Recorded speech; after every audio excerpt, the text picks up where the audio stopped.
Melt. Snow Queen Retold. By Demelza Carlton. A tale in the romance, a medieval fairy tale series. 1. Make way for the Sultan. Briska's heart stopped for a moment, before it started again, beating faster than before. No one noticed, for such a reaction was normal. Every woman in the king's harem undoubtedly experienced the same stuttering of her heart, because for every minor wife and concubine, a night in the Sultan's bed was a path to power, prestige, or perhaps a pretty present. Maybe even pleasure if the Sultan liked the girl enough. Not for Briska though. It was fear, not anticipation, that quickened her heartbeat. For the Sultana had no need for more power or prestige, and her dowry had been such that it eclipsed the Sultan's own fortune, so she wanted for nothing gold could buy. Where is my queen? Briska allowed herself to smile as her fear evaporated. Only one man called her that, in this land of strange titles and stranger customs. She is in her apartments, Your Majesty, one of the other girls said. I will fetch her for you. No need. I know the way. Briska smiled even more broadly. She carefully closed the door to her daughter's chamber, so that little Maram would not be woken by any sounds they made, before heading to the arched entrance to her apartments to greet her visitor. He stepped inside and she inclined her head. Majesty. He closed the doors behind him, shutting out the curious horde before he lifted his head. Gone was the regal mien he wore for everyone else. He grinned fiercely and his face transformed from the cold monarch into the passionate lover she wished she could spend every moment with. My queen. She threw herself at him, her lips warming from his kiss as her body molded to his, a prelude to a more intimate union once they managed to get their clothes off. He tasted of wine and spices, kissing her as though he wished to consume the moment and make it a part of him forever. Then his teeth grazed her lip, drawing blood. Briska gasped, her desire transforming into a spell that engulfed them both. He just laughed, as though he'd intended this all along. He licked his bleeding lip, he'd bitten himself too, and his magic came into play, far more powerful than her own. Her clothes vanished, and an enchanted breeze wafted across her skin, caressing her like the skilled lover who stood before her. The man who commanded the very air itself. I am yours, she whispered, letting the air currents lift her and carry her to the bed. He stood at the end surveying her, his eyes dark with desire. Mine to worship, he said, kneeling on the bed between her legs. The next breeze to caress her came from his parted lips, whispering inside her of all the magic he could work with merely his mouth. And then words failed her, for the language they shared was one of touch and pleasure, until they both lay satisfied and exhausted in each other's arms. Mine to love, he said, pressing his lips to her breast. And I love you, Amani, as I have never loved any man before, nor will I, no matter what the future holds. He drew in a sharp breath. Not even. Briska shook her head, smiling. No, not even him. No one makes my body and soul sing as you do. Love has a magic all its own, more powerful even than yours. He laughed softly. The most powerful sorcerer in the world, a slave to love. And I would not have it any other way. But even a sorcerer must sleep, which I will not do in any bed I share with you, so I must leave you, my queen. He kissed her lips, the soft brush of goodbye before he rose from the bed and cocked his head, listening. Does the harem never sleep? It sounds noisier out there than when I arrived. Briska pulled on a robe, wishing she had the magic to be able to dress and undress at will, like he did. But she would never possess his power. Perhaps one of the concubines has gone into labor. A few of the pregnant ones are close to their time. Heaven only knows why babies choose to arrive in the middle of the night. Why even Maram? Make way for the Sultan. For the second time that night, Briska's heart stopped with fear. A fear she would not give in to, as she drew herself up with all the fortitude of the queen she was. Go, she hissed, giving Amani a push. Magic yourself invisible or… Too late. The doors flew open and the Sultan stood beneath the arch, his stoic face revealing nothing but the cold fury of a man who knew no mercy. 2. For the Sultan's wife to bestow her attentions on any man but the Sultan himself is treason, the guard thundered. Do you know the penalty for treason? That's the moment Briska changed from regal queen to pitiful heap, as she collapsed on the floor. No, she whispered, staring not at the guard but at Amani. He met her eyes and said the words that should have given her all the courage she needed to stand strong once more. I love you. My love for you shines brighter than the very stars in the sky, and it always will. Instead, Briska burst into tears. Armored guards seized Amani's arms, dragging him out of the harem. Whispering women clung to each other, watching wide-eyed as he passed. The Sultan had women aplenty, why did he need Briska? He could have just divorced her, freeing her from a marriage neither of them wanted, so that she might love the man she did want, but the Sultan was too selfish for that. Accusing her of treason, said he intended to execute her. Fire erupted in Amani's breast. Amani would not allow it. Was he not the most powerful enchanter in the world? He would save her even from the stupid Sultan. Her fool of a husband. Unhand me, he ordered the guards. At least that's what he means to say, but the moment he opened his mouth, one of them stuffed a wad of cloth in, then tied a second piece of cloth around his mouth so he could not speak. Or bite his lip to draw blood to fuel his spells. The most powerful enchanter in the world, rendered impotent by a rag that smelled, probably even tasted, of camel dung and sweat. Then someone hit him over the head, and he knew nothing. 3. Leave us, the Sultan commanded. He waited until they were alone in the room, before he held out a hand. For heaven's sake, Briska, take it and get up. Unwillingly she grasped his hand, colder and harder than Amani's ever were, and rose to her feet. What do you want? She asked coldly. He'd make it clear since Maram's birth that he wanted nothing else from her. The truth. He surveyed the room, as though looking for a suitable throne from which to deliver justice, but Briska's apartments were a place of leisure. If he wanted to sit, he could sit on one of the floor cushions. That would seat him lower than her. He sighed. The guards tell me they saw a man who looked like me enter the harem several hours ago. But the midwife didn't see him as she was busy with the mother of my son, so she sent a messenger to my quarters, telling me about the boy's birth. So when a second sultan appeared, the guards knew there was something amiss. Tell me the truth. Did he come to you as me? Did you think? There was a yearning in his eyes, the like of which Briska had not seen for years.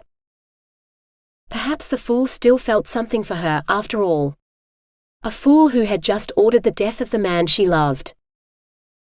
The moment the doors closed, he revealed himself as the only man I could ever love, Briska snapped, feeling a spark of satisfaction as the hope in his eyes died. Even without magic, he's 10 times the lover you ever were. I begged him, many times, to do away with you and take your place as sultan, so that I could be his wife in truth, but he was too honorable to break his oath to you. And now he will die at your hands, not because he was a traitor, but because he was too loyal. His shoulders slumped. If you say he tricked you, I could still save you, Briska. Nothing will save him but you. She shook her head. I would rather die with him than live forever as your wife, knowing I will never see him again. Summon your executioner and take off my head, like I know you want to. She tried to make the words sound brave and forceful, pushing them out as a shield to hide the yawning pit of despair where her heart had once beat for joy. Never again. You want the truth? I tricked him. Cast a spell on him so he would fall in love with me. If anyone's a traitor, it's me, not him. Take me. Arrest me and let him go. Hope blossomed within her. If she could save Amani. The Sultan laughed. Even if it were true, I cannot do it. If I let a traitor go unpunished, it will only embolden others. No, he will die a traitor's death, but you, I don't want to see you die, Briska. He must, but you can still live. I will not betray the man I love, Briska returned. The Sultan sighed. Very well. He raised his voice. Send in the courtesan. Then he began to mutter under his breath. The words sounded like the ones she'd prayed to hear more times than she could count, but why now? The door cracked open and a woman sidled inside, then flung herself face first on the floor. Your Majesty. His regal mask had returned. Rise. The courtesan, for that was what she was, sprang to her feet with more grace than Briska expected. Her face was veiled as though she'd come from outside the palace, but the gossamer thin silk hid nothing, allowing anyone to glimpse her golden skin and perfect curves through her translucent clothing. Why, Briska could see her peaked nipples clearly through the cloth. The Sultan did not seem to care. This is the enchantress who confessed her treachery. She used magic to commit treason against me. He pointed at Briska, not even deigning to look at her anymore. I respectfully submit her to the justice of your people. Your people. Panic flooded through Briska and she bit her lip, desperately trying to cast a portal that would take her to safety. Away from the fate worse than death that awaited her if she stayed. The courtesan merely smiled and waved her hand, freezing Briska so she could no longer move. Her magic is weak, this enchantress. One wonders how she thought she could succeed in her betrayal. Now Briska wanted to tell the truth, that she hadn't bespelled Amani at all, until she knew his love for her was as strong as hers for him. It was no crime to increase a desire they already shared. But her mouth was closed, and she could not open it. Could not even sink her teeth into her lip for another drop of blood to cast a spell, any spell that might help her. A servant came in carrying a mirror, which she set on the table, before she bowed and retreated. The courtesan placed a ringed hand on the mirror's surface. Now we may start. Your Majesty, a drop of blood? She drew a dagger from her belt and held it out point first to the Sultan. He touched his finger to the tip, leaving a bead of royal blood. She swiped her ring across her hand, leaving a shallow cut behind. The ring's jewel seemed to glow red through the layer of blood coating it. Kneel, the courtesan commanded, and Briska was forced to obey. Now lift your chin. Briska held her breath as the dagger came closer and closer, ready to slash her bared throat. The courtesan's gleeful smile was the last thing she'd see. Better than a lifetime of slavery as a queen or a. The dagger pricked her just above her collarbone, then retreated. No. Briska screamed in her head, but she didn't make a sound. She couldn't. The courtesan touched her blood-dipped dagger to the ring, then leaned on the table. By the blood of the ruler you betrayed, I bind you in servitude, Jinn. By your own blood, the blood of a traitor, I bind you in servitude, Jinn. And by my own blood, the blood of the judge who names you guilty of crimes against your ruler, I bind you in servitude, Jinn. Tears sprang to Briska's eyes and fell unchecked, for she could not even blink them away. The courtesan had turned her into a jinn, a slave, forced to obey her master for eternity. Do you want her? The courtesan asked the Sultan. He shook his head. As my sultana by my side, I would have given her anything. Now she is nothing to me. And he said the words Briska had wanted to hear for so long, but now it was too late. I divorce you, Briska. 3 times he said it, until the marriage was void. He looked at the courtesan. I beg you, take her away from here and do whatever you want with her. I never want to see her again. See to it, Mistress Kuhn. Briska couldn't even exclaim her horror. Slave to a courtesan? She couldn't imagine a worse fate. Having to share a bed with the clumsy Sultan had been bad enough, but a courtesan took dozens of lovers. If she commanded Briska to give herself to a man, any man, as a jinn, she could not refuse. She would have to endure. The courtesan lifted the mirror, so Briska could see the misty surface. Blood marred the frame where the courtesan had touched it, but the surface gleamed in the lamplight. "Look closely, for you will need this in my service," the courtesan said. "You may move now." The force holding Briska upright vanished as quickly as it had come, flopping her forward in a deep bow. "How may I serve you, mistress?" The words were out of her mouth before Briska could stop them. The courtesan smiled. "Oh, you will be of great use to me." "I am not very skilled at entertaining men, mistress," Briska said. "Or at magic. The only man I ever seduced against his will just divorced me." Oh, how she wished she could have done things differently on her wedding night. He'd sworn not to consummate their marriage until she was willing, but she'd cast spell after spell at him until she forced him to take her maidenhead. A clumsy, painful encounter that she'd endured every night until she knew she carried Maram. Maram. What would happen to her now? "My daughter." "Maram," Briska choked out. "What will he do with her?" The courtesan stared at her. "You mean the Sultan? Is she his?" "Of course.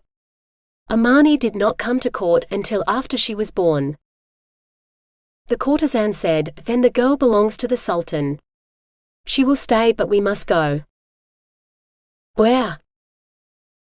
Mistress Queen smiled. "Wherever I command you to." "I am not very skilled," Briska began again. "Then you will learn to become so." "Oh, not at entertaining men. No, you're going to do some matchmaking for me. Up in the Southern Isles, a daft name for such a northerly place, if ever I heard one." "I have never—" Mistress Queen snapped her fingers. "Silence. Bring the mirror and come with me." She opened a portal and stepped through. Briska had no choice but to follow. 4. "It's time to meet your first match," Queen said. Briska blinked, staring at her mistress's image in the glass. The mirror sat on a natural shelf on the cave wall, as though the gingerbread-like rock had been baked by ancient hands in readiness for this day. Perhaps it had. Who knew? Queen's face faded, to be replaced by a vision of a beach with two bodies on it. Two wet bodies, that looked like the waves had brought them reluctantly to shore but longed to reclaim them, licking at them tentatively before swallowing them forever. "You must do everything in your power to bring these two together. The fate of a kingdom rests on this match," Queen said. "And so does yours, for if you serve me well, you may yet win your freedom." The mirror clouded over again, shrouded in thick mist like the island outside most days. Not today though. Today the rain poured from the sky without cease, soaking Briska to the skin as she dashed toward the beach. And the bodies. Well, she couldn't match dead bodies, so they had to be still alive. Or her task would be over before it began. Briska wasn't sure what happened to slaves who failed to obey orders, but she knew it couldn't be good. The mirror had showed the truth. A boy and a girl lay on the beach, in danger of being dragged out to sea if she left them there. Briska headed for the boy first, for if she could wake him, perhaps he could carry the girl to the shelter of the cave. But no amount of shaking or shouting roused him, so Briska dug her hands into the folds of his sodden tunic, and proceeded to drag him up the beach, out of reach of the waves. The wet weight of him nearly pulled her arms from their sockets, he was so heavy, but she managed to drag him about a yard before she had to stop to catch her breath.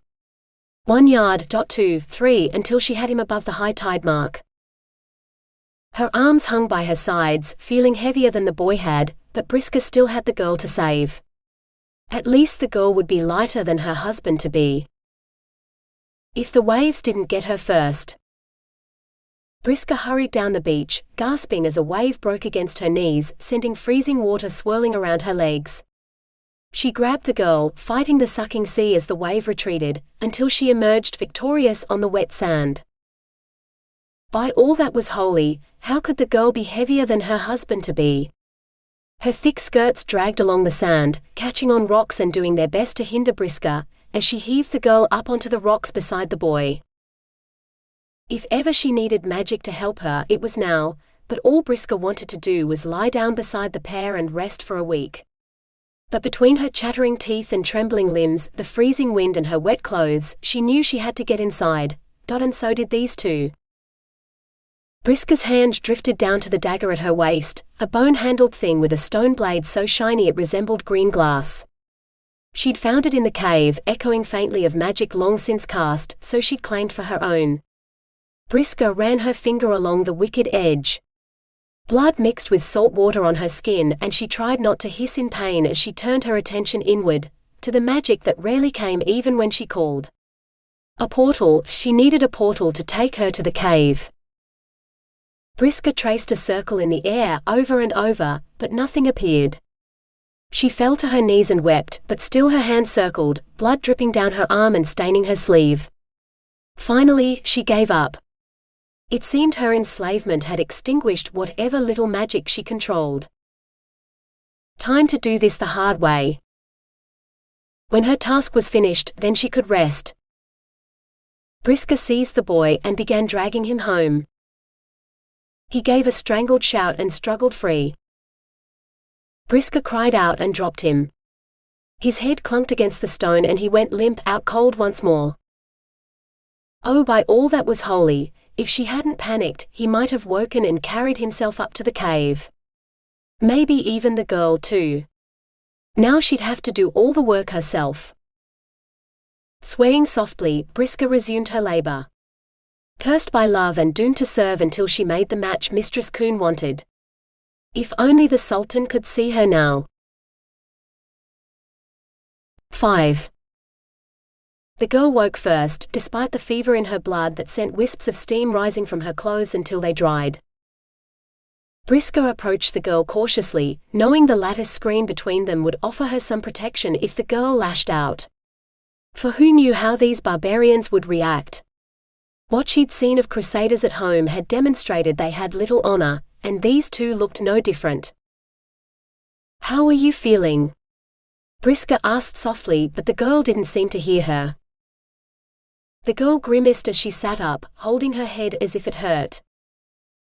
Briska was no healer, but she could prepare tisanes for pain and fever. She slipped away to find some herbs to help the girl. The girl's voice called her back with a question Briska could not quite make out. Yet when Briska returned, the girl's attention was on the cave furnishings, and her mistress's mirror. A mirror in a place so backward that they didn't know how to make glass, let alone a mirror. The girl's eyes turned to Briska, full of knowing. "Let us out. I must go home."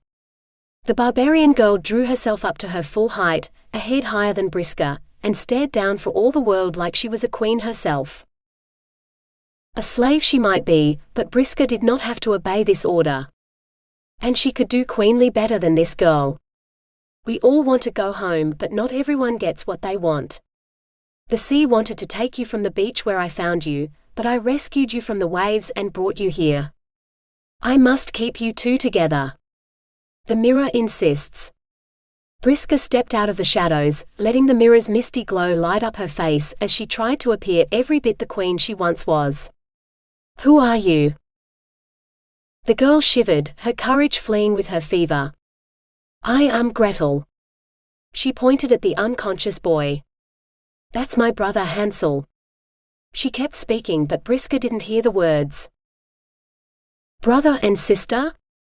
Queen couldn't mean her to make an incestuous match like this one. Perhaps she intended to keep her here in exile, unable to make the match. "Who are you?" the girl demanded. Briska eyed her with dislike. "Once a queen, now a slave, loved by two men, one of whom is now dead and the other is dead to me. I am Briska, now queen of a rock that boasts little more than fearless deer and this horrible stuff called snow. Forever cursed to be queen of this rock." "You must let us go," Gretel insisted. "I must do nothing of the sort. The words came out of Briska's mouth automatically, but even as she pressed her lips together to stem the flow, still the words repeated in her head. She must serve her mistress. Then what of the mirror? Did she have to serve the mirror too, or could it be wrong? Haltingly, Briska continued, The mirror says you must be together. But if you are brother and sister as you say, then I am cursed. The cursed queen of this rock, forever. I should have known escape was an illusion. She tried to imitate Kuhn's superior tone, You shall not leave here until you break the curse. Tears sprang to her eyes and Briska hurried away before Gretel could see her weakness. 6. Briska waited for the girl to go back to sleep, before she dared to use the mirror to contact Mistress Kuhn again. Even then, she took the mirror outside to use it out of sight of the pair. What is it? Kuhn asked in irritation. Though Briska could not see below the woman's shoulders, she could see enough to know she'd roused the woman from bed. Briska would wager Kuhn had been pulled from a lover's arms instead of a dream, for Kuhn was too alert to be newly woken. You have made a mistake. They are not a suitable match at all, but brother and sister. Hansel and Gretel are their names. Mistress, to make these two fall in love would be an abomination.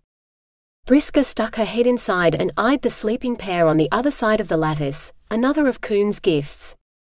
Kuhn had provided her with a modest bed, cooking utensils and a book to instruct her in using them and the spices from home, though Jin didn't need food, sleep or warmth. She had to appear like a normal human to these northern barbarians, apparently.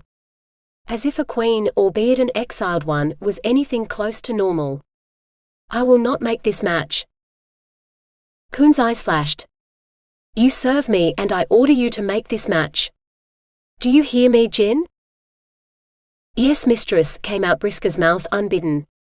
Before her tongue could betray her again she hissed, I hear you but I will not. Pain erupted in her head, like nothing she'd ever known before. Welcome to your enslavement. As long as you refuse to obey, the pain will worsen. Obey me and it will fade as if it had never existed. Make the match, Kuhn said. Blinded by pain, pressing her head to the stone floor in a desperate attempt to alleviate the agony screaming from one ear to the other, Briska was barely aware of the mirror returning to mist once more before she lost her senses to the darkness. 7. Shouting dragged Briska back to consciousness, the boy this time, Hansel. Her head only throbbed now as though she'd drunk too much wine, but it was enough to make the shouting excruciating. Silence, boy, she said, biting her lip and wishing she could cast some sort of spell to at least quieten him. But her magic was good for only one thing, and she refused to cast a seduction spell over the brother or the sister. So she was forced to endure the sound of his voice as he cajoled her endlessly to let the two of them go. Nothing he could offer her would be worth the knowledge that she'd be responsible for the abomination of an incestuous union. Then he said words that held their own magic, I shall build you a palace fit for a queen. Grudgingly, Briska conceded, but only if the boy vowed never to share his sister's bed. He didn't even hesitate. The moment the promise left his lips, it seemed that the throbbing in Briska's head lessened.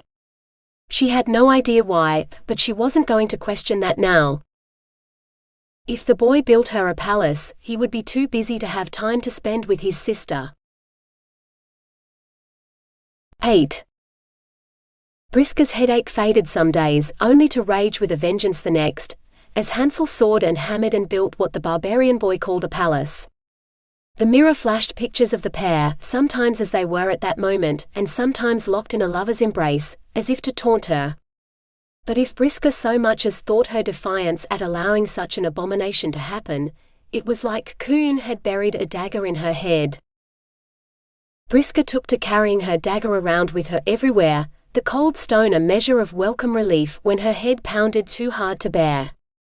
She just had to lay the flat of the blade across her forehead, and the pain receded. A grunting, scuffling sound summoned her back to the cave, and Briska feared some strange creature had invaded her home. But what she saw was far worse. The mirror showed the pair naked, writhing in ecstasy in some cave that looked nothing like this one.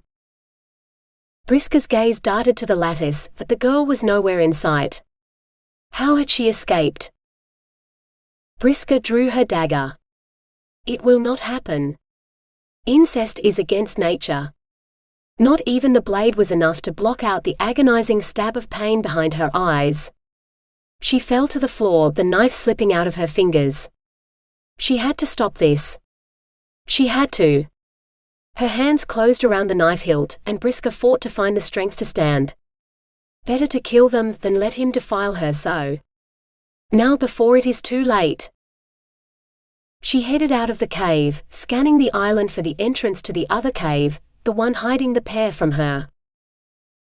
Pounding from the roof of the timber cottage drew her attention. The boy perched on the roof, whistling as he hammered one of the wooden roof tiles into place. He was fully clothed. There was no sign of the girl, either. Briska stood watching him, not sure what to make of it. Had the mirror showed her a lie? Or had she imagined the image? No, surely not. She hadn't imagined the sounds they made. She'd never seen a couple so wrapped in one another as they twined together. Not even with Amani had she ever been so, abandoned to everything but him. Lost in thought, it took her a moment to realize the boy had climbed down and now stood before her, holding the door open. Hansel bowed extravagantly. Your new palace, Your Majesty. Some palace, but perhaps this cottage was a palace to these barbarians. Briska accepted his invitation and made to step inside the house. Gretel screamed something, then came running. She was fully clothed too. An invisible force slammed into Briska, throwing her against the door and holding her there. Magic. It had to be. Magic so powerful there was nothing Briska could do against it. She scraped her hand along the blade, desperately trying to cast a portal, but she could not even lift her arms against the force holding her in place. No portal, no escape. Don't you dare touch him, you bitch. Gretel roared. Flames erupted from her hand, formed into a ball, then flew toward Briska. Helpless to stop the missile, Briska was forced to watch as the ball of fire arced up, then down again. She prayed it would miss her, landing harmlessly on the ground. The ball landed a foot in front of her, then bounced. This time it landed on the toe of her boot. Briska screamed and ran. Too late. Her boots had caught fire and a wall of flames surrounding her, allowing her no escape. Unless she could cast a portal. Blood dripped down her fingers, and Briska raised a shaking hand to trace a circle in the air, an archway through which she could pass. Pass and live. Or burn and die. Briska closed her eyes and wished. 9. When Amani woke, he was afraid someone had stuffed him into a chest and closed the lid. Or a coffin. They'd neglected to tie his hands though, so it would be but the work of a moment to take off his gag, and cast a spell to make them rue the day they'd been born. He tried to lift his arms, but they were squeezed so tightly between his body and the walls of his prison, he could not get even one hand free. Wait, did he smell lamp oil? They couldn't burn him alive. Only barbarians did that. He tried shouting through his gag, floundering in his coffin. It had to be a coffin if they were going to burn him, but no one answered. He heard the scrape of something rasping along the outside of his prison. Amani tried shouting again. It felt like a giant hand seized him, feet first, dragging him through a narrow opening that wasn't wide enough for his body. Tighter, tighter, crushing him, squeezing him into an impossibly narrow space where he couldn't breathe, couldn't feel anything but pain and pressure, couldn't even scream. And then he was out, exploding into a cloud as the pressure was gone. It took a moment before feeling returned to his arms and legs, and he was surprised to find his ribs didn't hurt despite definitely being crushed only moments before. Magic. It had to be. But his hands were free now, free to untie his gag so he could spit out the foul-tasting cloth. The cloud around him cleared and he saw a man. Not just any man. The Sultan, Briska's husband. With a snarl, Amani opened his mouth to hurl every insult he knew at the man. But what came out of his mouth was, "How may I serve you, master?" Amani tried to curse, but he only repeated the same words again. Furious beyond reason, he tried to strike the man, only to feel his body bow in deep respect for the man he hated. He fought it, but his back bent anyway. The only bit of him he managed to keep from bowing was his head. He met the Sultan's gaze with all the fury he could muster. "I don't want you to serve me at all. I never want to see your face again. Not after you stole her from me," the Sultan said. "She was never yours." Amani gasped out, before his own lips silenced him. "But if not for you she might have been in time," the Sultan said. "Which is why I can't bear the sight of you." Only now did Amani see that the Sultan held a lamp in his hands, a common thing of tarnished brass. "So you may serve me by returning to the prison from whence you came and sinking to the bottom of the ocean, where I will never have to look upon your traitorous face again," the Sultan said. He lifted the lamp high, then dropped it into the well. "I said go, servant of the lamp, and trouble me no more." Amani didn't understand. And then he did. His body crossed the paving stones in 3 strides, then dived into the well headfirst, following the lamp. Amani hit the water, his strangled shout turning to bubbles in the blackness as he sought the lamp, compelled to follow. It glowed blue in the darkness, floating along in the current instead of sinking, calling for him to follow.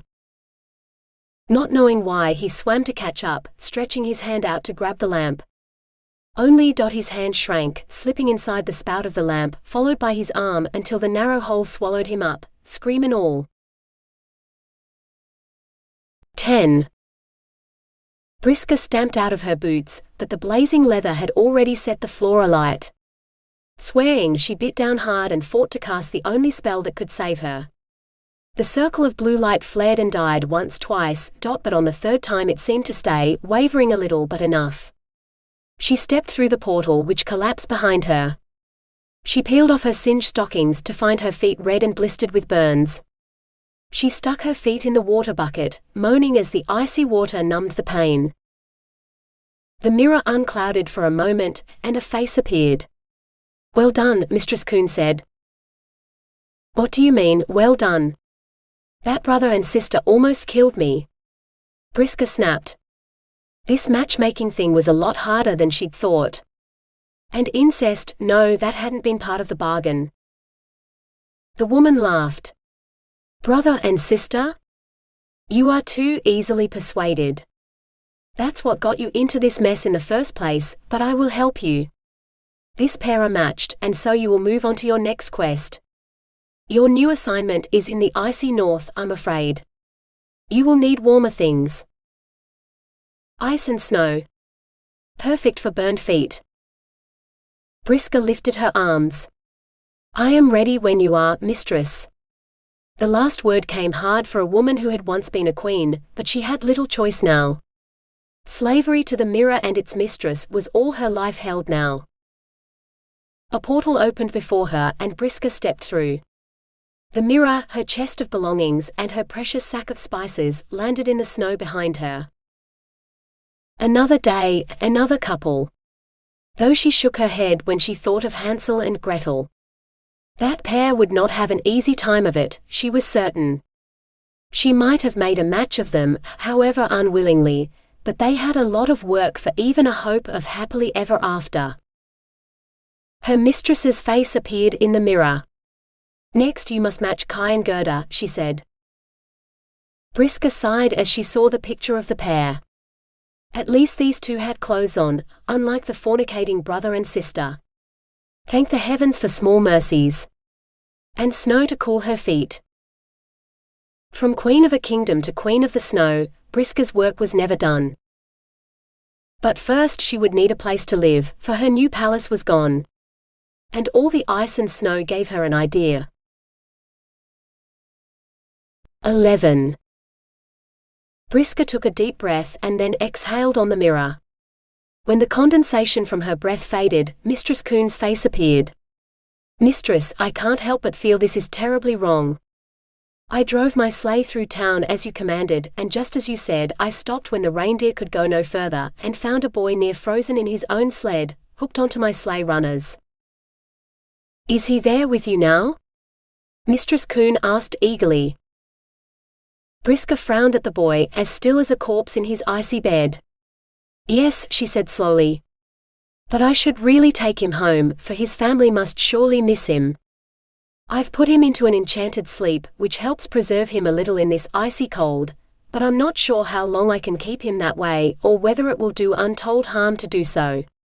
He's cold to the touch, barely draws breath." Coon waved her hand airily. "If you tried to take him home, he would undoubtedly freeze to death anyway. He has no family, no one who cares except the girl he was trying to impress when he fastened his sled to your sleigh. Once she starts to miss his company, she will come to claim him. But if you do not, she will not yet care, and you will have to find another way to make this match." Briska wrung her hands. "But if anything happens to him, I can't make a match if the boy's dead. And it's a dangerous journey up the mountain alone. All sorts of things might happen to the girl before she gets here." Coon laughed. "The girl will not be alone, for she'll have plenty of help. You're not on that lonely rock anymore, with nothing but deer. You just concentrate on keeping the boy there, ready for when she arrives." "But that is an order." Briska slumped. "As you wish, mistress. If you tire of watching him, then perhaps you can make a new match while you wait. Lubos and Molina, a prince and a miller's daughter." Briska stared at the unlikely pair, wondering what could attract a prince to some common peasant. Oh, she was pretty, she supposed, but not unless she stretched out naked before him, at precisely the moment when he fancied a roll in the hay. Men. So predictable. She would have this pair so tightly entwined with one another, not even the king himself could break them apart. And before Kai woke too. "Yes, mistress. I will match them too." "Good. Watch out for Rumpelstiltskin though, for he will try to stop you at every turn." Briska opened her mouth to ask for more information, but it was too late. The mirror's surface returned to a reflection of the icy walls of the palace. Only then did Briska curse the day she'd ever agreed to become a djinn. A prince and a peasant, some man with a strange name, plus this frozen boy and a girl intent on rescuing him. Briska could feel it in her bones, neither match would not turn out well for her at all. 12. Daily, Briska asked her mistress about the progress of the girl who was to save the increasingly pale boy in her palace. "She is traveling down the river by boat. She has been captured by a witch. She seeks word of him from flowers. Some crows have taken her under their wing. She is at the royal palace, sleeping in the prince's bed." Each answer seemed worse than the last. If she has become a prince's mistress, then surely she will not want the boy. "May I send him home?" Briska asked, reaching out to touch the boy. "Of course not. She merely sleeps in his bed. The prince has a wife of his own and shares her bed. The girl mistook the prince for her match, the boy you hold, and you must keep him still, for she will come for him. She will be along shortly, for she will soon meet the reindeer who pulled your sleigh, and the beast will bring her to you." Then the mirror clouded again, before reflecting the wall. Briska should have felt relieved, knowing the match would be made soon, but she couldn't shake off an awful feeling of foreboding. After all, that Hansel and Gretel pair had seemed like such a simple match to make, and they'd nearly killed her. Curse that Gretel girl for hiding her powers. What kind of witch did such a thing? Why, the girl deserved to be a djinn for misusing her powers so. It was only a matter of time before she came to the attention of her king, and what monarch would want a fire witch free in his kingdom? The sooner the better really, for if the girl found out Briska had survived the blaze, Briska shivered, and not from cold.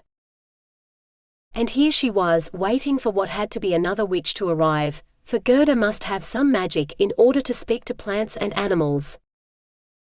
Dread settled in Briska's belly, like she'd swallowed a stone. She had to wake the boy and take him home. No, take him home then wake him. A portal. She needed to cast a portal, the kind of magical doorway that would let her travel from here to his home. Briska bit her lip, praying she could cast it this time. She traced a circle with her hand, then another, and another. Over and over, she sank her teeth into her lip, until all she could taste was blood, but the portal never opened. Briska fell to her knees defeated, and let her tears fall. Only they tinkled as they hit the icy floor, frozen the moment they left her face. With the temperature dropping, both she and the boy would need more blankets. If they could not leave, then they must endure, and wait for the inevitable. 13. The moment Briska saw the reindeer outside, she looked for a place to hide. But where did one hide, when every wall of her palace was made of crystalline ice, so clear you could see through them? So she left the boy in the chamber with her mirror, and hid in the farthest corner of the palace from him. For hours she huddled in her corner, waiting for the couple to leave. Finally, when it was dark enough outside for the aurora to be seen, she crept from her hiding spot. The light played across the walls, spinning and fracturing and reforming around her, but Briska ignored it. She would use the mirror to contact her mistress and tell her the match was made, and then something crashed into the back of her head, sending her tumbling to the floor. Briska's hands scrabbled for purchase on the frozen floor, but she found none. The best she could do was to turn herself over to face her attacker. "That's the witch who bespelled me," the boy said, pointing. The girl hefted an icicle in her hand, a deadly point as long as her forearm. "What did she do to you?" Briska scrambled back, skidding on the ice until her back met the wall. "I didn't do anything. I didn't, I swear." "She cast some spell on my sled so I couldn't unfasten it from her sleigh, and I couldn't get off either. Then she cast some other spell on me so I couldn't move, and dragged me here to freeze to death. There's no other food here. She must mean to eat me." "No, The girl advanced. "We can't let her live. If she planned to kill and eat you, how many others has she murdered already? Please?" The boy stretched out his hand. "I should strike the blow, not you, Gerda. After all, it was me she meant to kill." Gerda held the icicle out of his reach. "Get your own and we'll do it together. I'll watch her and make sure she doesn't try anything." She turned her glare on Briska. For the second time, Briska found herself facing a witch who wanted to kill her. Why hadn't she been gifted with more than a whisper of magic power? The only spell she knew she could cast would only make her situation here worse, for the one thing this girl desired most was Briska's death, and Briska could only heighten that desire, not change it. "Please, I mean you no harm. Just take your friend and go," Briska pleaded. But Gerda was deaf to her pleas. The boy returned, carrying an icicle as thick as his arm and easily a yard long. Briska's voice died. She could only look from one to the other, begging with her eyes. "On three," the girl said grimly. 1, 2, 3. Briska screamed as 2 ice spears drove into her body. Something warm gushed down her back, and she dimly realized that one of the spikes had gone right through her. She slid to the floor, her vision fading.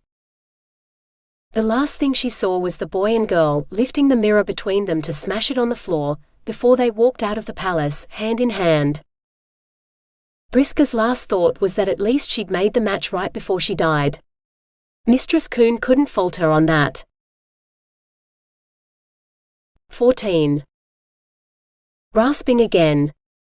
Amani tried to shout for whoever it was to stop, but the only sound was a gurgle, for there was nothing but water in his cramped quarters. How he was still alive, he did not know. Then the horrible feeling of being squeezed and crushed came again, before Amani drew in the most beautiful breath of air his lungs had ever tasted.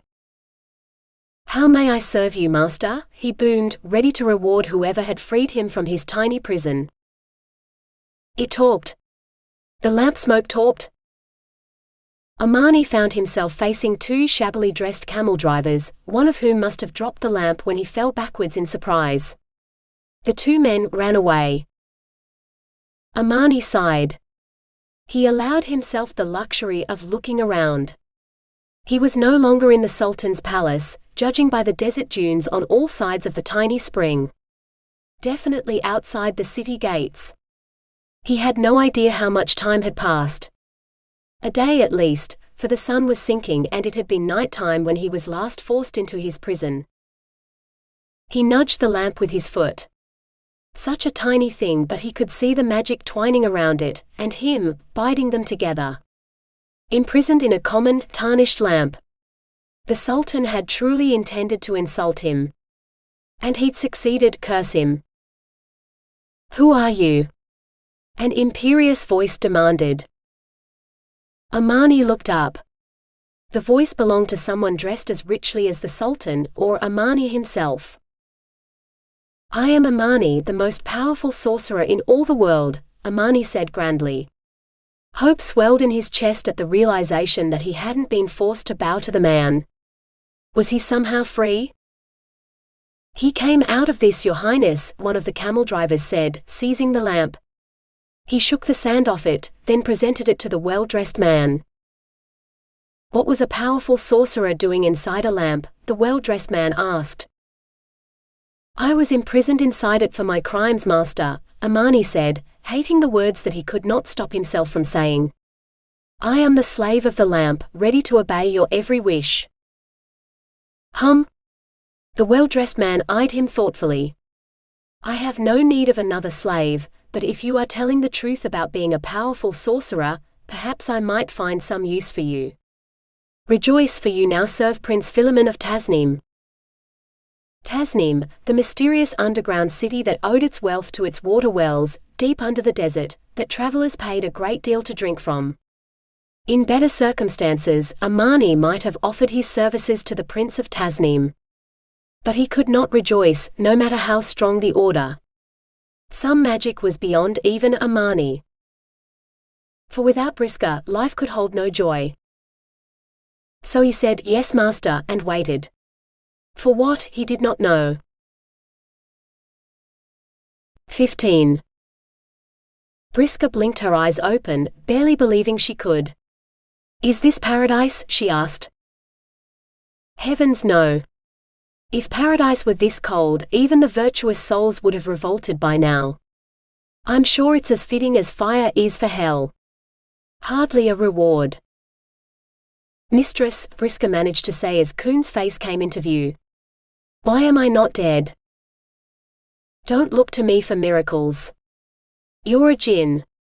You can't die. No matter how many holes that ungrateful pair punched into you." Briska coughed, then doubled over in agony as the movement set fire to her chest. She reached to touch her torso, feeling for the holes that were no longer there. "How?" "I pulled them out. Then your body simply healed, like jinn do. Enslavement isn't all bad when it includes immortality." Kuhn shrugged. "It's supposed to be a punishment, prolonging the period of servitude. You don't age and you don't die. Some jinn have lived for centuries." "Centuries of this? Better to die outright than to suffer it over and over again." Kuhn regarded her.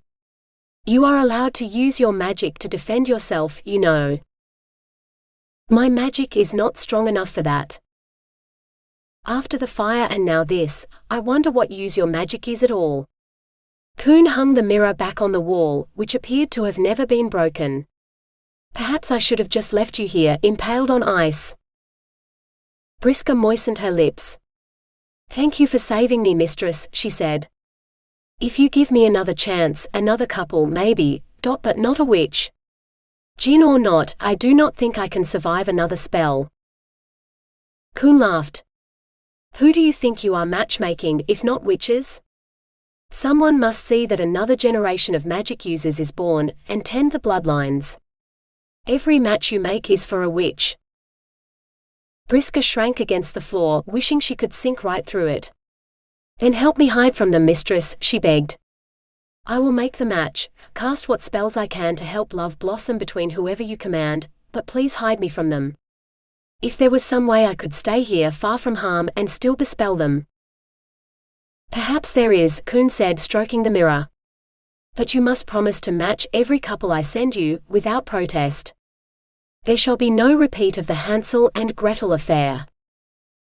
Briska shook her head, then winced. No, mistress. I shall match every couple. That Gretel girl still gave her the shivers. Is there any way you can hide me from Gretel too? I shall cast a spell on the mirror, allowing you to use it to not only see the couple you are to match, but cast spells through the glass too. And I shall hide this palace, so that no magic may find it. All you must do is stay within its walls, and you may hide from the world. And I will not have to come here to save you again. Briska lay back, breathing a sigh of relief. Thank you, mistress. Some time passed before Queen said, There. It is done. On the morrow I will send you a new couple to match. Take care that you do not let all the ice up here freeze your heart, so you can't even cast your feeble love spell. Without waiting for an answer, the enchantress cast a blinding blue portal and vanished. Only then did Briska dare to breathe again.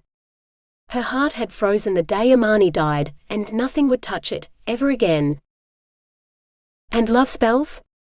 No one could cast those, not even the most powerful enchantress, for love had a magic of its own that overpowered all other spells. No, she worked with lust and seduction. She could seduce a man to her bed in a moment, or stoke a spark of lust into a raging inferno. If that Hansel and Gretel hadn't been brother and sister, she'd have matched them the moment they woke in their prison.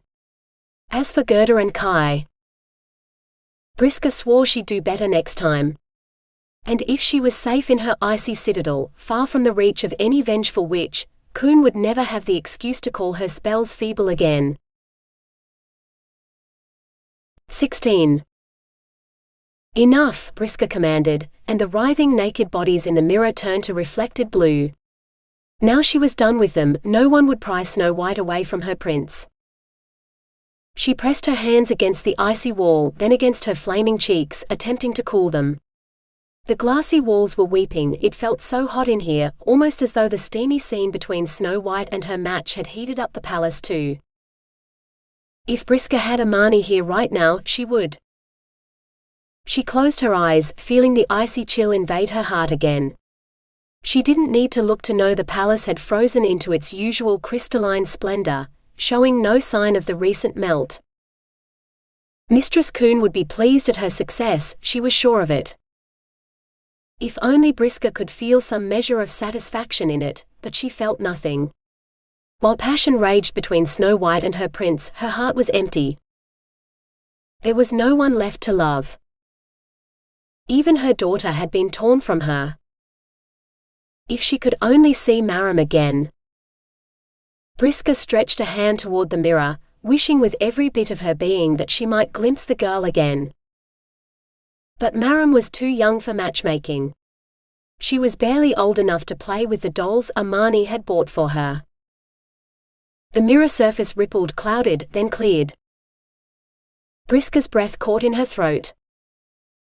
Maram crouched in the garden, unnoticed in the dark. Light and laughter floated from the harem halls, but Maram only hugged her dolls tighter to her chest. What was the girl doing, awake so late?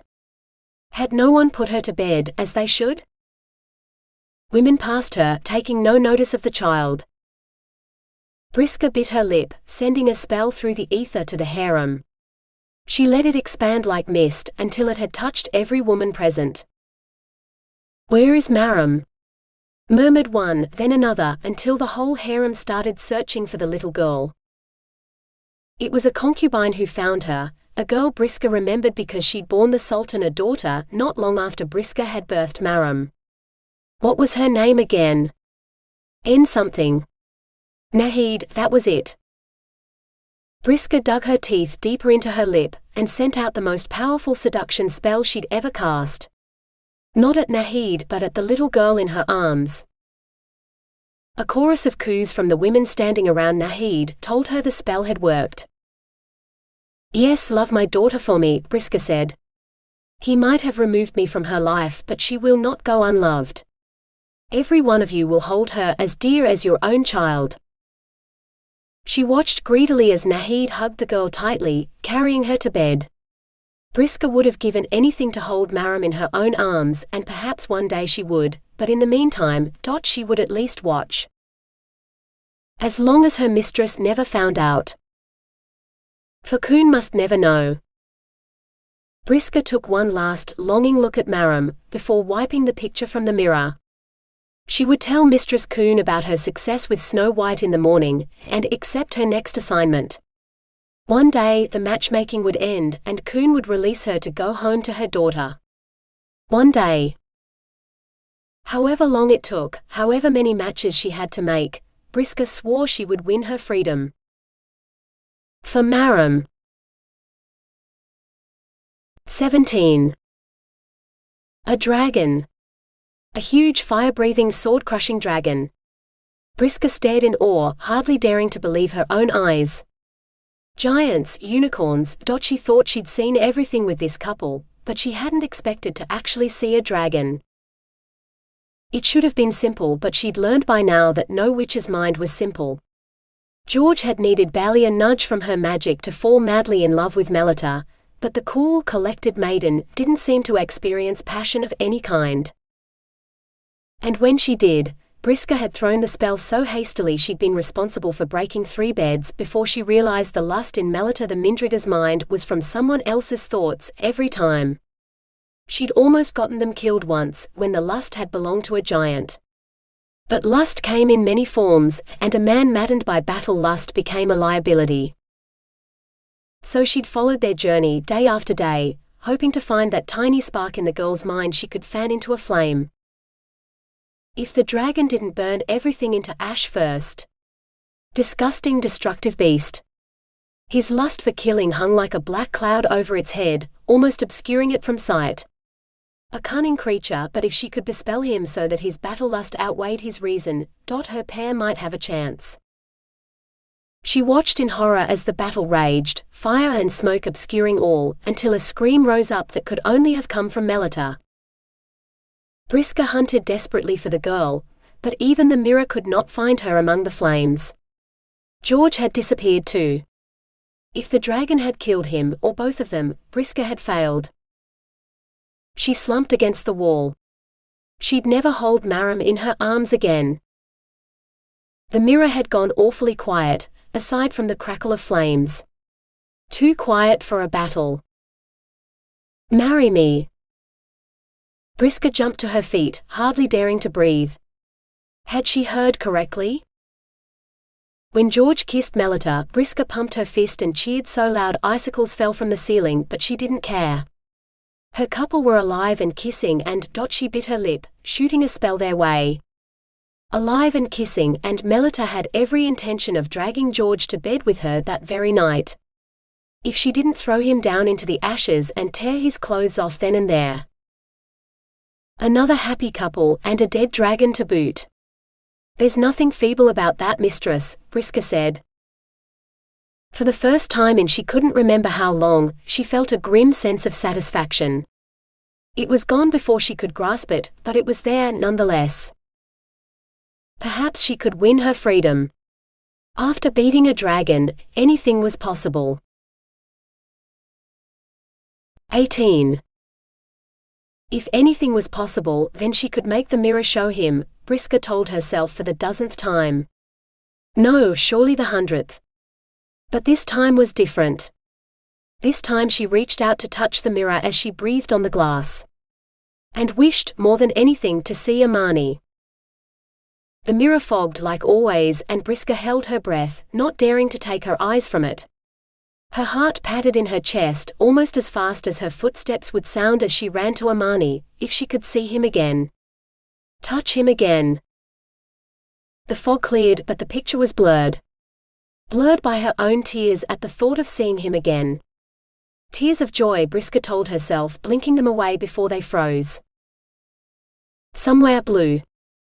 The rush of water, like when she ducked her head under the surface in the bathhouse while her servants were filling the bath. The slight tink of metal hitting stone, like one of them had bumped the bucket against the side of the bath. But not the hollow ring of an empty bucket. Whatever the metal thing was, it was full of water. Her heart leaped. If he was in a bath, he certainly couldn't be dead. As soon as the mirror cleared, she would see his fine form and... The mirror surface shimmered, and Briska closed her eyes, taking a deep breath before she dared look at what turned out to be her own disappointing reflection. No Amani. No bath. Just her own pale face in front of the palace wall of blue ice. Had she just witnessed his death? Had they drowned him? Her legs refused to hold her anymore. She fell to her knees and wept, not caring if her tears froze this time, for each tiny crystal drop would only reflect the ice, silencing her heart. 19. Days passed, each the same as the last. She would spend weeks making a match, and only then would she permit herself another glimpse of Maram. Most days she managed to resist temptation, but the very darkest days were made darker still by her failed attempts to see Amani in the mirror. She told herself every story she could think of. He was a powerful enchanter, unlike herself, and he could easily shield himself from spies, even those with magic mirrors at their disposal. He could have any one of a number of reasons for remaining hidden. But in her heart she knew the truth, for Mistress Coon had already told her, the mirror could only find the living, not the dead. If Amani did not appear in the mirror, then his heart no longer beat for her, for the Sultan had surely silenced it forever. On those dark nights she would weep until she fell asleep, only to wake with her face a glittering mask of ice crystals from her tears. Once the queen of a desert kingdom, now she was only the queen of snow and ice. And her subjects, the latest couple, were a stubborn pair whose affection for one another was clear, but who let duty and family get in the way. She longed to slap some sense into both of them, but she dared not leave her palace. He was a warrior, a general who had killed more men than she could count. Prince Rudolph, whose luck in battle was legendary. Luck. How? It was all her, turning aside weapons at the last moment or bespelling his opponents. She could not match him with Portia if he died in battle. And Portia, oh, she was as stubborn as he was. An uncrowned queen from the same islands as Hansel and Gretel, surrounded by a bodyguard of young men who would have turned any normal girl's head. If she could get the two in a room together, it would be easy. She'd have them in each other's arms within the hour. But they were miles from one another, separated by not one but two armies and an unforgiving ocean. It might be years before they met again, and Briska could match them properly. So she cheated. Every night, after making sure the pair lived through another day apart, she spent an hour watching Maram. Maram slept near Nahid and her daughter Anahita, and the two girls were never far apart. When Nahid died, it was Maram who comforted her sister and took care of the other girl, for the lowly daughter of a concubine was beneath the wife's notice. Every night Briska watched her. She'd strengthened the spells on Maram until the girl's own magical ability surfaced, stronger than Briska's own. Maram was no enchantress, but her seduction spells were more powerful than even those cast by Mistress Coon. No woman in the harem was immune to her charms, and nor was the girl's father. It placed her in a unique position. On the one hand, she was easily her father's favorite, but on the other, she was his daughter, and she would never be a rival for her father's nightly attentions with the wives and concubines. Thus the women trusted her. She knew every secret they dared confide in no one else, and more than once she'd shared them with her father without ever betraying her source. Oh, not everything, just matters that might affect the wider court, and not mere harem matters. She'd inherited her father's talent for politics, something Briska didn't understand. All in all, Briska was proud of her daughter. The girl was growing up into a most satisfactory princess. Then Rudolph crossed the ocean and went to war in Portia's territory. It was a good thing Briska did not need to eat or sleep, because keeping that pair alive while she waited for them to get close enough for love to spark took every moment of her days and nights. If it wasn't one, it was the other. She wanted to scream at Portia that queens did not need to take up a bow in their own defense, that was what she had guards for, but the chief of her guards was that horrible Hansel who'd almost been the death of her, so Briska didn't dare make her presence known. If Portia was anything like Gretel, who had also taken up the fight beside Rudolph, a barbaric people arming their women instead of keeping them safe. Once she was done with these two, she vowed wearily, she would ask Mistress Kuhn for a simpler match to make. Love between a pair who fate had thrown together, or turning enemies into lovers perhaps. Finally a night came where both Portia and Rudolph found a safe place to sleep, and Briska dared to direct the mirror's surface away from them to something other than those cursed southern isles. For a moment she considered searching for Amani, but decided against it. She wanted to see her daughter, for she hadn't seen the girl in weeks. She took a deep breath, exhaling on the glass, then waited for Maram's face to appear. Briska found Maram in tears, crying quietly into her pillow. Where was Anahita? Normally the other girl would be comforting her, but Maram was alone. Briska cast a quick seduction spell over Maram, as she did every time she saw the girl, then breathed on the mirror again, willing it to show her Anahita. The girl hadn't looked ill the last time she saw her, but accidents could happen anywhere. Come to think of it, she hadn't seen the two together for some time.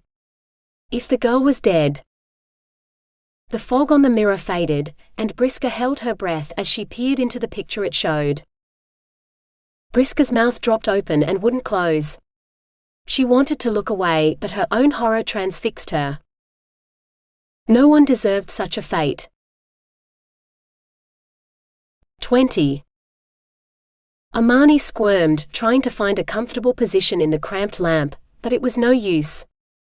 Whatever magic held him prisoner in the piece of worthless metal wouldn't let him move. Not until someone rubbed the tarnished brass, when he would once again be sucked out the spout to do something stupid. Like create a lake in the desert where one shouldn't be.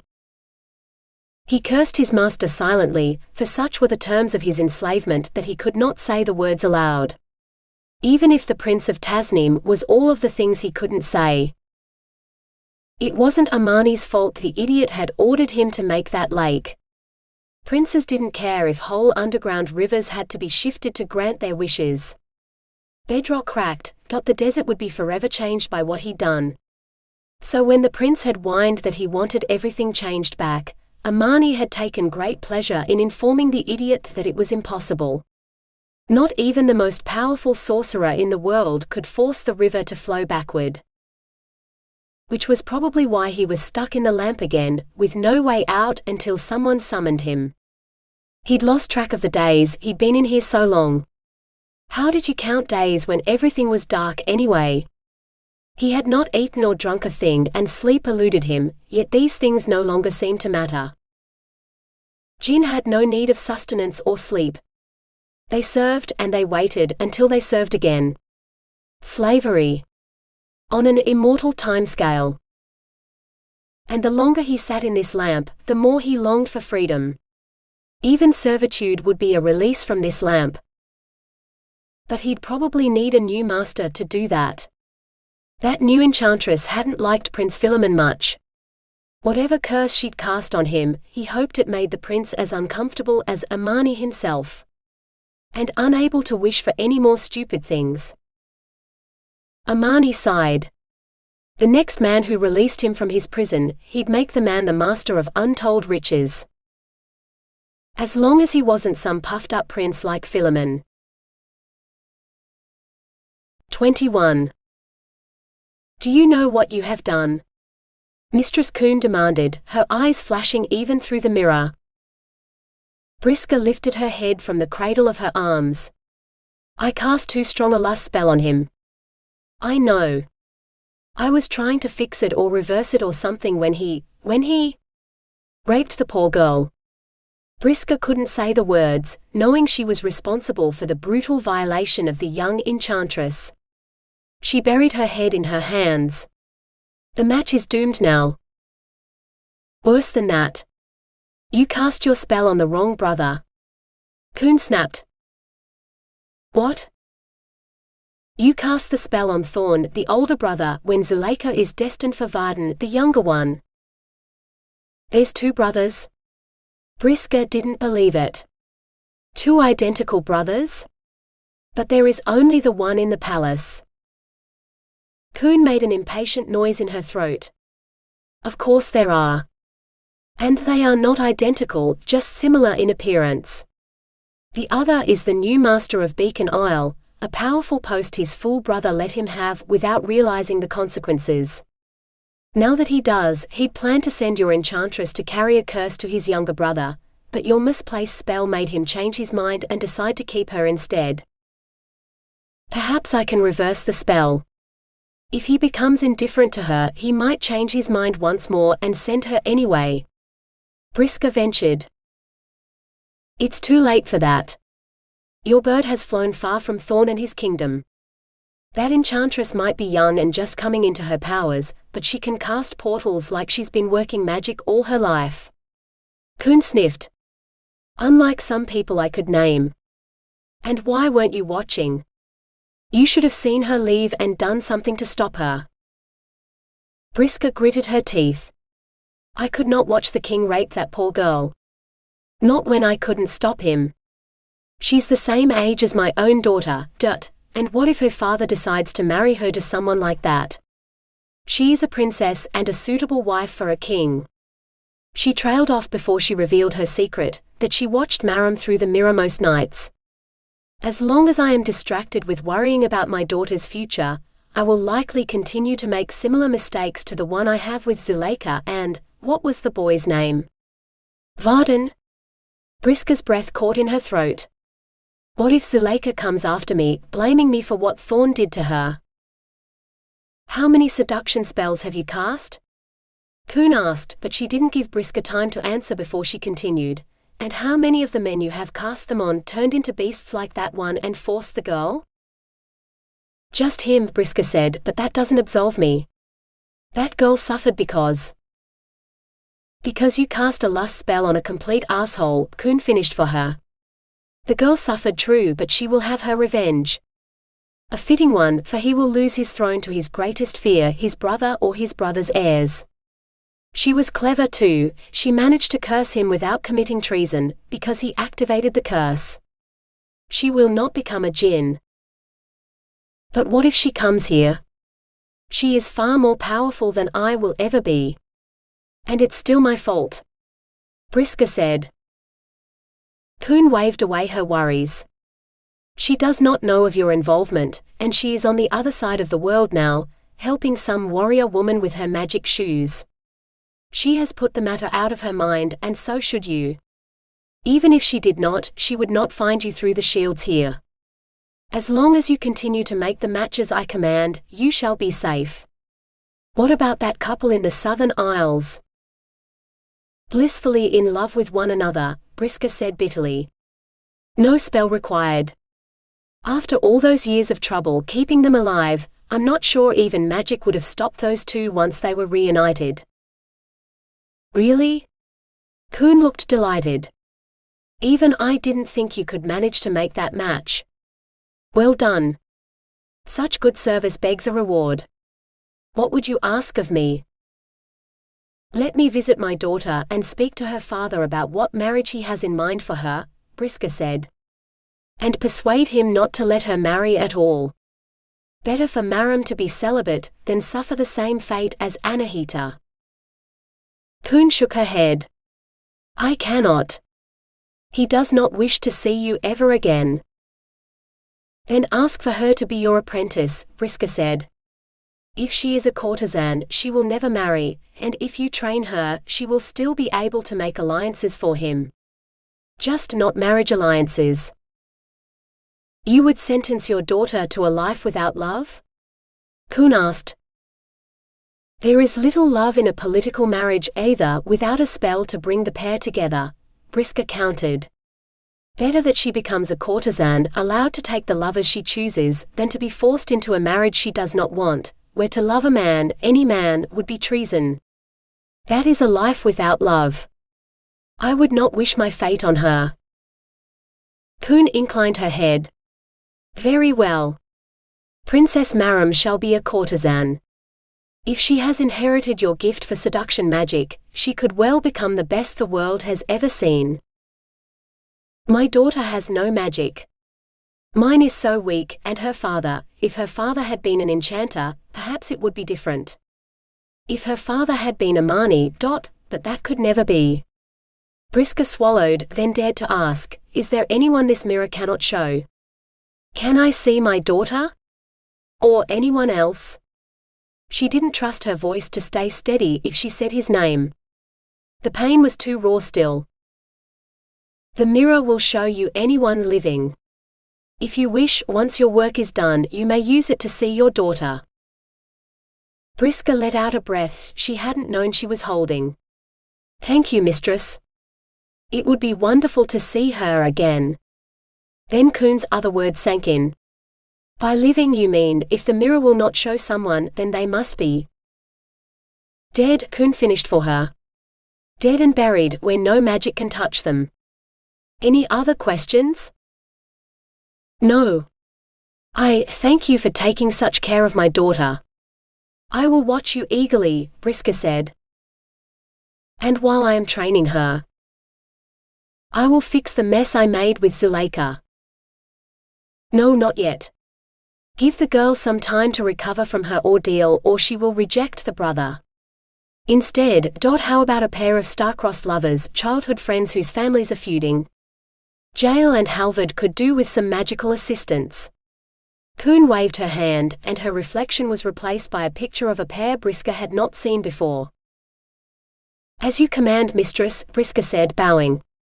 And thank you, she added softly. As long as Queen kept Maram safe from having a husband like Anahita's or that horrible King Thorn, Briska would do whatever her mistress asked. 22. She's a girl. Briska wanted to scream at the conceited prince. Anyone with eyes could see Mai was no man. She moved with a dancer's grace, the slight swing of her hips betraying her on every step, but the illusion spell that made her look like a man blinded them all, especially the stupid prince. Too busy looking for his next opponent in the sparring ring, he barely spared a glance for the girl who Queen and her cursed mirror had declared were the man's perfect match. He called the boys ladies, sneering around the circle, and they all hung their heads, not wishing to fight him. All but her, because, by all that was holy, she was a lady, smaller than any of them. Still he did not see it. A small maiden with a wooden sword, standing up to the bully prince who was easily twice her size. She showed no fear, no emotion at all as she faced him. Briska had watched him beat boy after boy, but she didn't want to watch him beat the girl. She's a girl, she repeated, as she cast seduction spell after seduction spell at him, but the only thing he lusted for was battle, and he charged at the girl, murder in his eyes. She barely moved, but it was enough to take her out of his way and send him sprawling. The only bit of her out of place from his passing was her shoe, which the prince had evidently carried away with him in his charge. A magic shoe glowing faintly purple with power. Prince Yi did not see the magic, not even when he pocketed the shoe. The more Briska watched the pair, the less she thought the prince deserved her. Mai moved like a hunting cat, or a hawk, or a snake, her sword darting out like an extension of her arm to block the prince's blows again and again until she tapped him on the chest. The prince wheezed and doubled over, backing away. Evidently it had been more than a tap, or it had touched some vital part of him. Seizing her chance, Briska cast a spell at the girl, hoping to inspire her affection, so that she would step forward and offer to nurse the prince back to health. Then surely. The clack of wood on wood echoed off the ice walls behind her, and Briska held her breath. Instead of offering to help the prince, the girl had continued to battle him. What manner of people were these two, whose only lust was for playing with swords? She swore softly as she watched them battle on until the prince landed in the dirt a second time. There was passion between the two, definitely, but it was something more akin to hatred than love. For the moment at least, she mused as an older man broke up the bout. As long as there was passion, she could work with these two. After helping the big bad wolf catch the third little pig, matching a prince with a girl who lost her shoe would be easy. 23. When the prince finally returned Mai's shoes and asked her to become his wife, after no small effort on the part of Briska and even Zuleika, Briska allowed herself the luxury of another peep at Maram. Her daughter looked much like Briska herself, for her enchanted servitude had kept Briska unchanging on the outside while she aged imperceptibly inside. Yet the years had aged Maram too. Traveling to foreign courts and bewitching foreigners with her beauty and wit, all the while brokering trade agreements for the Sultan, had turned the girl into a woman more worldly wise than Briska would ever be. The courts Briska observed in secret, casting spells through the mirror while she stayed safe in her palace of ice. Maram marched into with her head held high, the unchallenged mistress of all she surveyed. When she departed, she carried many new jewels and other precious gifts, most of which she sold or traded away at her next port of call. After one trading expedition, her wealth was more than her mother's dowry, making her the wealthiest woman in the Sultan's kingdom. Richer than the Sultan himself, Briska suspected, until the trade agreements Maram negotiated began to bear fruit. Maram would have made a formidable queen, and more than one foreign prince had offered for her hand, courtesan or no. But no matter how eligible the offer, she had declined them all. Briska thought it was because none of them had yet managed to touch her heart. Because for all she'd inherited her father's political acumen, Maram was definitely her mother's daughter.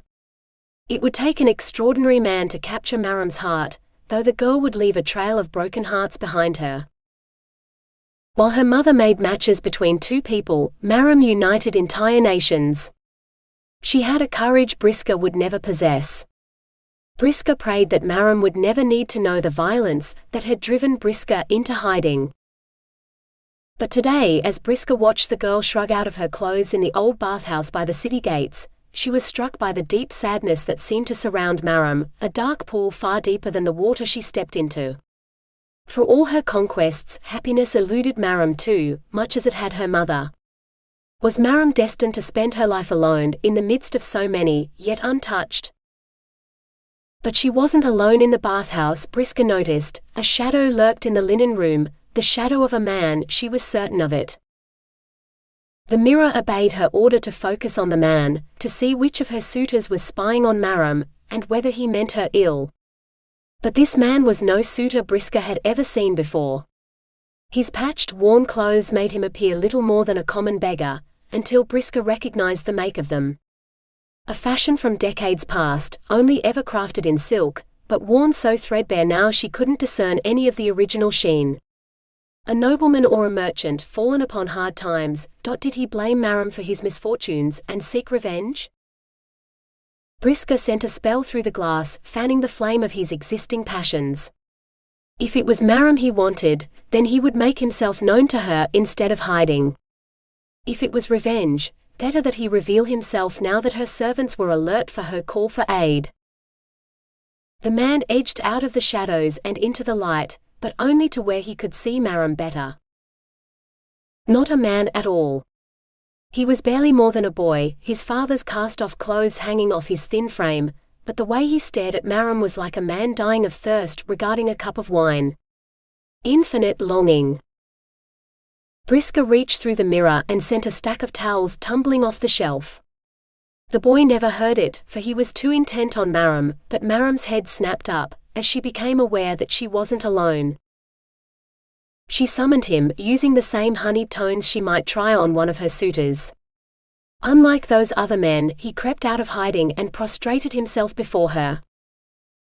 Briska would have called for her attendants to take the boy away, knowing that the boy deserved death for invading the Sultana's privacy. But Maram, for all her regal airs, was not a virtuous queen. She called for food to be brought, enough for two, claiming the man as a lover to her servants, though she'd only met him. She even honored him by serving him with her own hands, something Briska had not even done for the Sultan himself. The boy Aladdin, he'd said his name was nothing and no one, yet Maram treated him like her equal. She offered him food, drink, and then she did the unthinkable. She offered him her hand and he took it. A look passed between them for the most fleeting moment, but Briska caught it, for she knew it well. In that touch and in that glance, two hearts had connected. If only other matches could be made so easily. Briska sent a seduction spell at the boy, the strongest she could muster, and instead of stepping closer to Maram, he bowed his head. Swearing softly, she cast a second spell, this time aiming squarely for Maram. Love could spark, but sometimes it needed more to fan it into a proper, enduring flame. "Kiss me," Maram said. What should have been a command came out as a desperate plea. Quietly, Briska retreated, willing the mirror to return to mist, so that her daughter might enjoy the boy's heartfelt kiss in peace and privacy. For the first time in more than a decade, Briska wanted to weep for joy. A man had touched her daughter's heart. One who might be able to give her the love she deserved. Love Maram might return. Her heart considerably lighter, Briska lay back on her bed of ice, secure in the knowledge that while her own heart was frozen, at least her daughter's future would be happy. 24. Another day, another master, or the same one in a different guise, but it mattered little. One master was the same as another, issuing orders and expecting miracles.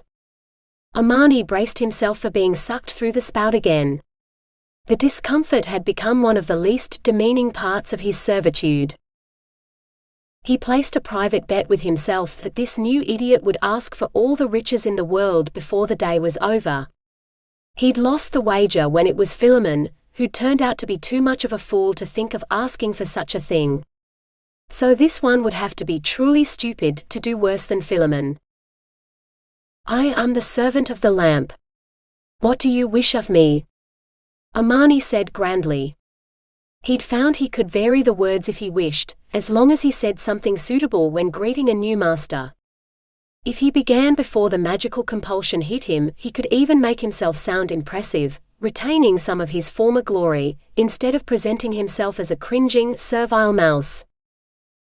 He found himself facing a peasant woman. One who backed away from him in terror, clutching the lamp in her clawed fingers. She tripped and knocked herself unconscious, which brought a ragged boy to her aid. Now both of them were ignoring him. So much for making a grand entrance. Amani sighed. "I said, what do you wish of me?"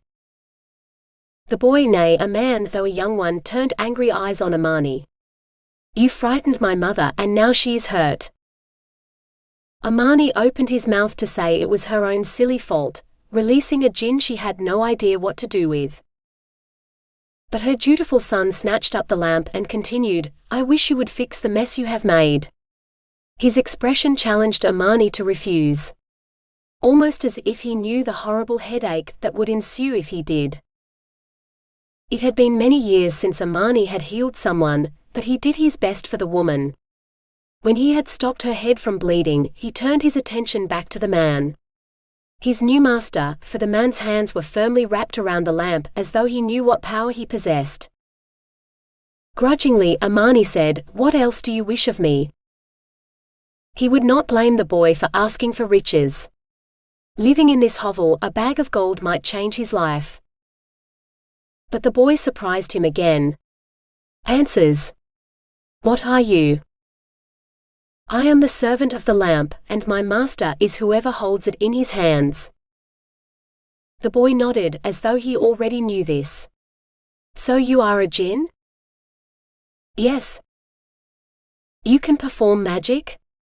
"What sort of magic can you do?" The boy had met djinn or enchanters before. He must have, for only people who knew magic well knew an enchanter's powers were strong in some areas and weak in others. If Amani had been able to render himself invisible, he would never have been caught with Briska, and he wouldn't be in this mess.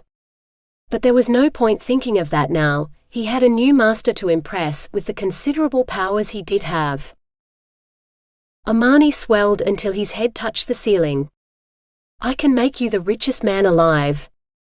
Transport you to the farthest reaches of the earth and back again in the blink of an eye. Build you a palace so magnificent even the Sultan will beg to see inside. The boy was going to ask for riches. Amani could almost see it running through his mind. What would you wish me to do first, master? Amani asked. The boy considered the question for a long time. Finally he said, I am hungry. Bring me something to eat. Amani stared at him. He offered him the world, and the boy wanted a snack. Though Amani had to admit he'd seen more meat on some skeletons. Perhaps the boy was wiser than he gave him credit for. He bowed and left, determined to bring the boy a meal fit for a king. Amani grinned. Why, he'd bring him a meal fit for a sultan, taken from the sultan's own table. He could spare it. 25. Even in his lamp, Amani heard the name of Briska's daughter, Maram. He pressed his ear to the spout and tried to listen harder. How could this peasant boy know Princess Maram? At first, Amani wanted to laugh at the irony of it all. It appeared his new master, Aladdin his name was, had chanced to meet the princess in a bathhouse, and he'd fallen in love with the girl, much as Amani had fallen for her mother. Unlike Amani though, Aladdin planned to marry the girl. The Sultan would never let his precious daughter marry some starving peasant boy. Amani owed it to Briska's memory not to let the girl fall into the wrong hands. Yet as he listened, it seemed the boy truly loved Maram. Whether Maram felt the same was another matter, though. So much for asking for riches. The boy was about to ask for a love spell, and Amani had never been so happy at his own shortcomings. Even if he could cast such a thing, he could not cast one on Maram.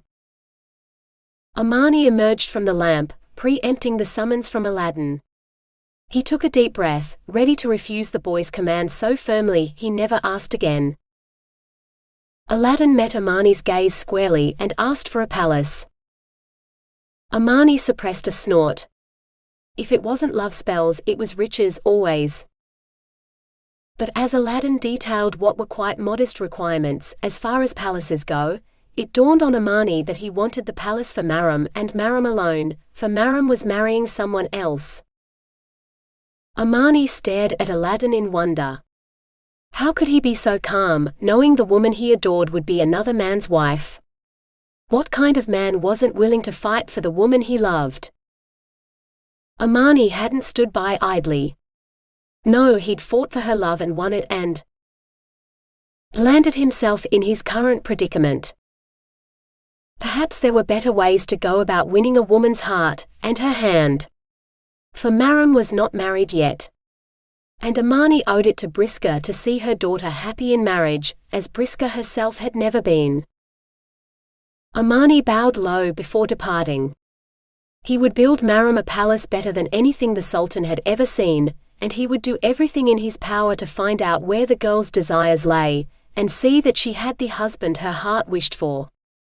Whether it was the man she was going to marry or Aladdin or some foreign prince, it mattered not.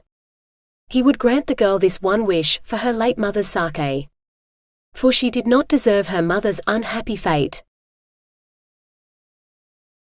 26. It worked out better than Amani could have hoped. Briska lived, and her daughter would live happily ever after. Sure, Amani was still a slave, but he was happier than he could have hoped for. If he had to serve someone, Maram's new husband was hardly a bad choice, for he was a good man. If Amani told Aladdin how much Maram missed her mother, Aladdin might even order him to find Briska. One day perhaps. Lost in his daydream at what might be, Amani should have paid attention to Maram, who now stood with the lamp in her hand. His mistress.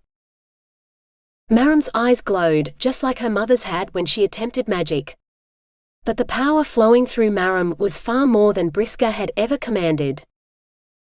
Blood of the betrayed that binds this gin, my father's blood that runs in my veins too, will set us both free. Maram placed her bleeding hand on the lamp, smearing the stuff over the blackened brass. She turned her glowing eyes on Amani and threw the now useless lamp on the floor. You are free. Find her, free her, and be happy. It felt like waking up from a dream he'd believed was real. The fog lifted from Amani's brain, allowing him to think clearly for the first time in too long. How could he possibly have considered himself happy, serving some peasant boy? Sure, the boy had honor and a good heart, and he'd won the heart of Briska's daughter too, but that didn't give him the power to command the most powerful sorcerer in the world. Amani considered the order Maram had given him, but he no longer felt a compulsion to obey. He truly was free. Free of his prison, free from slavery, but he would never be free of his debt to Maram. So for the first time in his life, he willingly abased himself before someone. As you command, princess. When I find her, I will tell her that you have found happiness too. If you ever have need of me, you have only to call, and I will be there to grant your wish. He touched her hand, healing the cut she'd made to free him. Only then did Amani rise and incline his head to Aladdin, the man a moment ago he would have willingly served. Enjoy your palace. Consider it my wedding gift to the princess.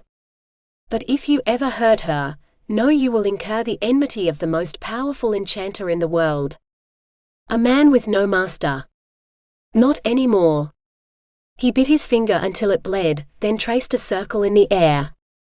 The portal opened as he knew it would, and Amani stepped through. 27. Amani stepped out of the portal and sank up to his knees in sand. In his absence, the desert and the thick stone walls had kept his home secure, but he hadn't counted on the desert itself invading his castle. Perhaps because this was a war his servants had fought while he lived here, but now they were gone. It mattered not.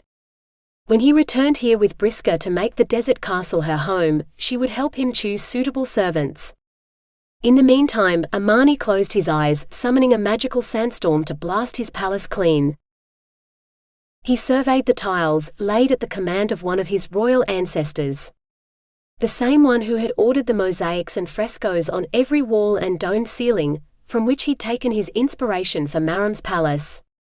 Modern art, created for one of these new religions that had invaded the region, could not compare to this. 400 years it had stood, and it would outlast these religious fanatics, he was certain of it. And these ancestral walls would witness his triumph as he found the woman he loved and brought her home. Amani ensconced himself on the floor of the entrance hall beneath the frescoes of his ancestors' hunting, and closed his eyes to begin his own quest. He bit his lip, tasting blood, then cast a searching spell, letting it spiral out over the desert, looking for his lost love. He concentrated on Briska's beloved face, breathing deep and steady to keep his focus. The spell must find her. Over sand and water, mountains and plains, forests and fields, army camps and cities, his spell flew, searching for what he did not find. But Amani would not give up.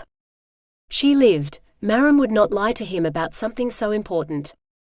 Unless the Sultan had lied to her too.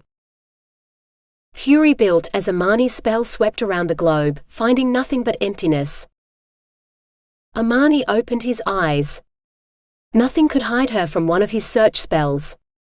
Nothing. For who was more powerful than him?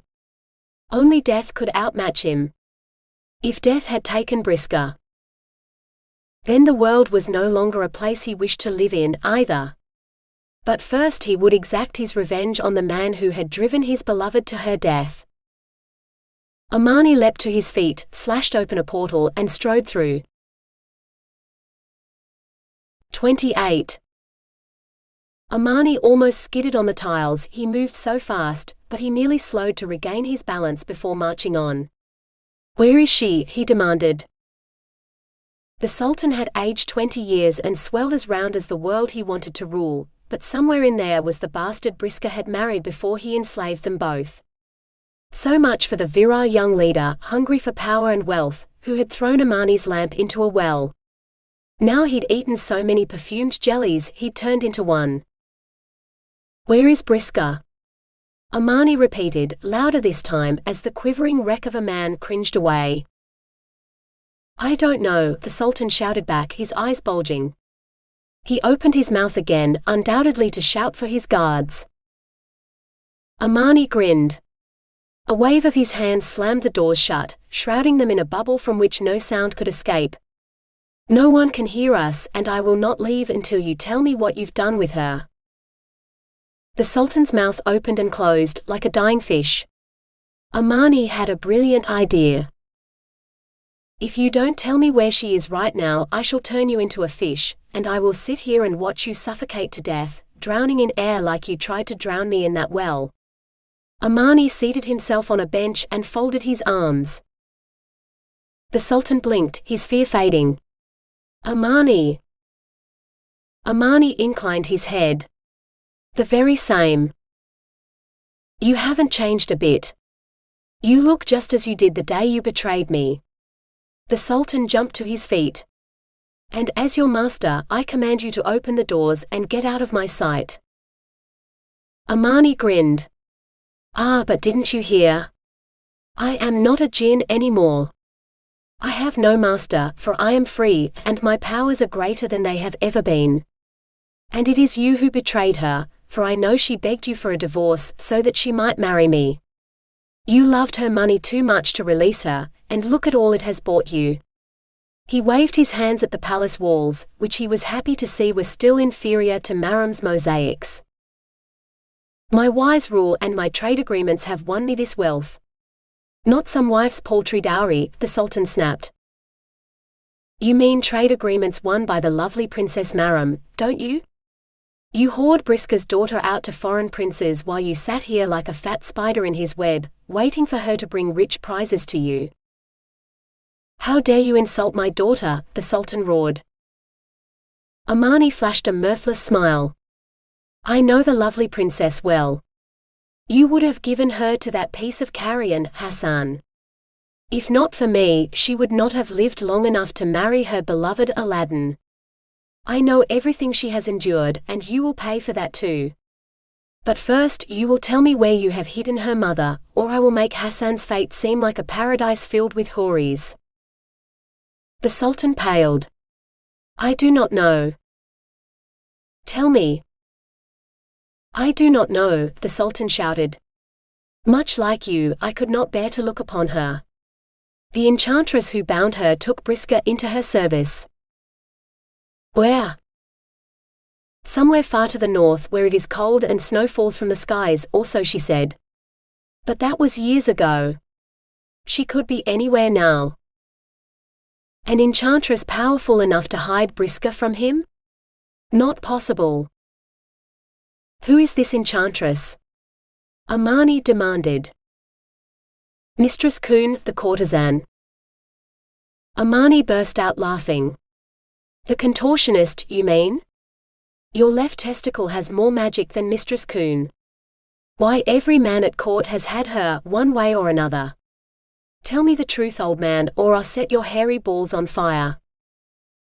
The Sultan glowered. "The woman may be free with her affections, but her magic was powerful enough to bind you, and Briska. Who do you think enslaved you to that tarnished lamp?" Common gossip in court had held that her youthful appearance and sexual prowess were through magical means, but then, most of the court considered owls and broken mirrors bad luck too.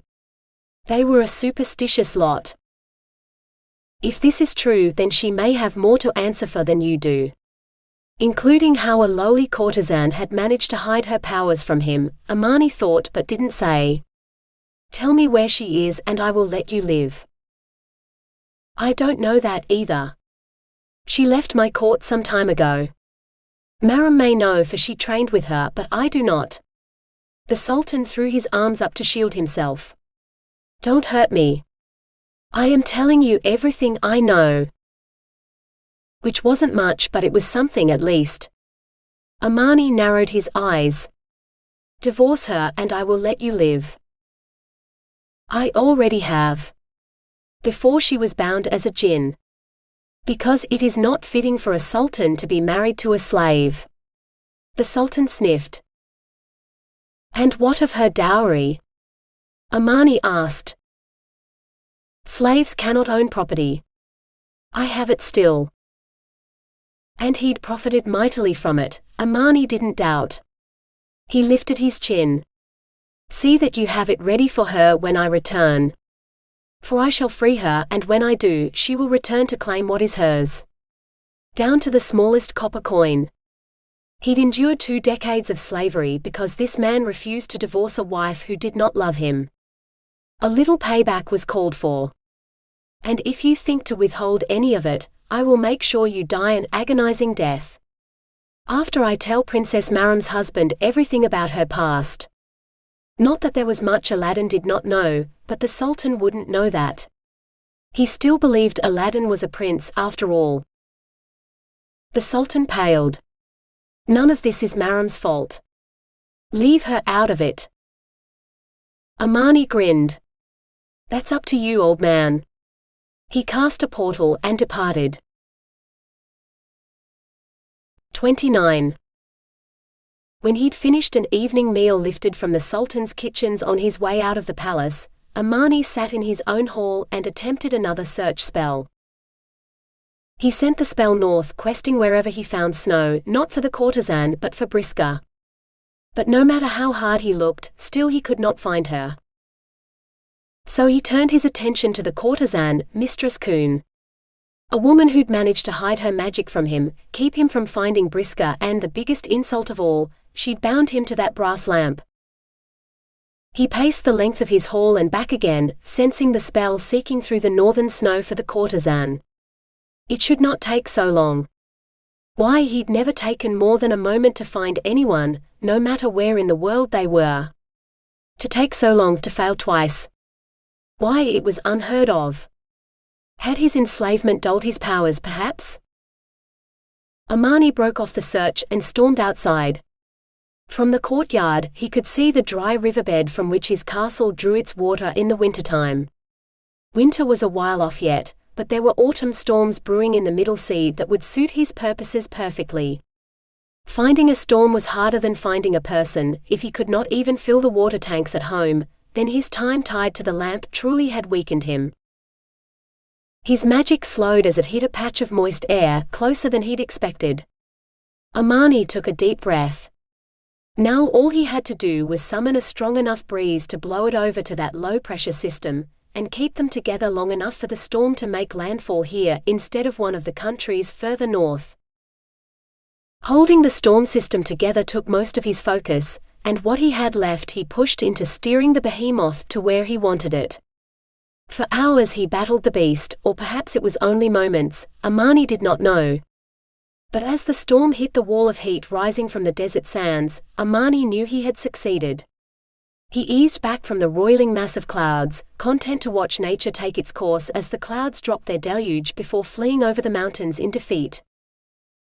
Rain filled the streams, turning every depression into a rivulet, tumbling headlong toward the river. Amani felt the water like blood rushing through his veins, spreading its cold fingers across the land. The desert bloomed and all manner of beasts surfaced from the sand to slake their thirst. But still Amani waited, for the flood had not yet reached his home. The river began to run, a trickle at first, before it became a steady stream. A distant roar heralded the rushing surge that swept all before it. Waves licked hungrily at the high walls of his castle, but the magic-reinforced stone kept it at bay. He waited for the first wash to take the silt and debris out to sea before he opened the aqueducts, allowing the cleaner water to flow through the pipework into his holding tanks. When he brought Briska here, to his home, she would have a better bathhouse than her daughters. All he had to do was find her, or the courtesan who had stolen her away. No common courtesan would keep him from the woman he loved, Amani swore, as he sent out another searching spell, secure in the knowledge that his powers were stronger than ever. 30. Amani stood on the road outside Maram's gates, wishing he did not have to be here. But he dared not portal into her home without an invitation, especially not when he intended to be even deeper in her debt before the day was out. A debt he would make that worthless courtesan pay when he had her in his grasp. Amani had taken the time to bathe and dress appropriately for visiting a prince, as that's what everyone believed Aladdin to be, and Amani had no intention of changing that. He'd worked too hard to build Aladdin's reputation as a prince to destroy it now. The guard stopped him at the gate, but politely, as befits someone of his stature. "Your name and your business, master, so that we may announce your arrival to the prince."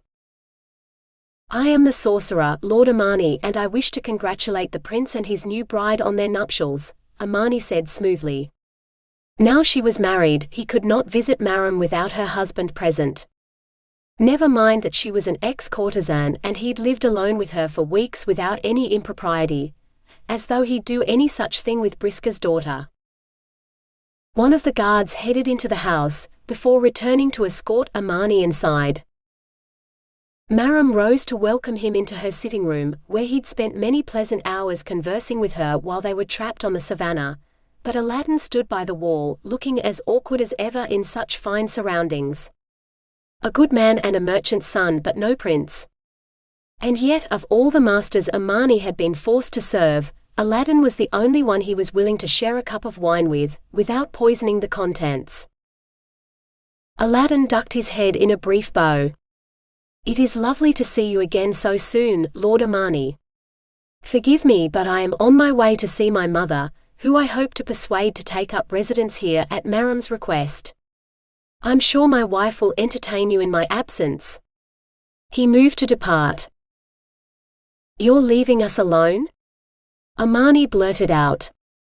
Did the boy not know what this would do to his wife's reputation? "We both know this palace belongs to Maram, and she is well able to entertain any visitor she pleases in her home," Aladdin said with a smile. He rubbed his thumb across a ring on his finger in a gesture that seemed completely unconscious, but Amani knew better, for he recognized the ring. The weak jinn who was bound to it was no match for Amani in most things, but his combination of invisibility and unusual physical strength still made him a formidable protector for Princess Maram. And an unseen chaperone, who would tell Aladdin everything that had passed between them in Aladdin's absence. Maram sighed. He has no idea. I've never met a man who cared less for his reputation. Amani, if you'd be kind enough to help him travel to his mother's unseen. Amani opened a portal, and gestured for Aladdin to enter. Aladdin departed, and Amani waited for the portal to close completely before he said, "He might be gone, but it was not my intention to keep any part of our discussion a secret from your husband. Perhaps another time."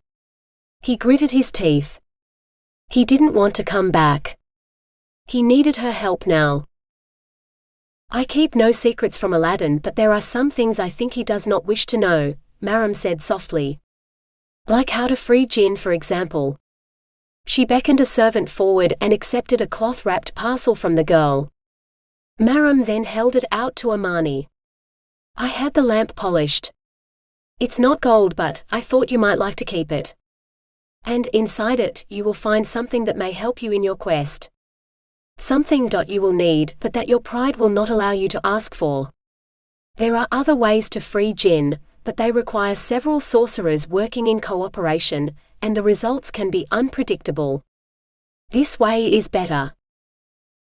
Amani swallowed, then held his breath as he unwrapped the lamp and forced himself to lift the lid. The lamp was stuffed with what appeared to be a roll of fine linen, but inside the linen was a glass vial of some dark liquid. He held it up to the light, and his gut clenched as the liquid glowed red. "I cannot accept this." The words burst from him unbidden.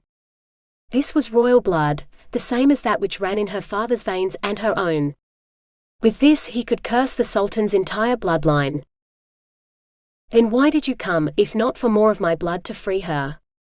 Maram's dark eyes, so much like her mother's, were wide with curiosity. "I cannot find her," he confessed. She is a jinn, bound to serve whatever master holds her in thrall, just as I was.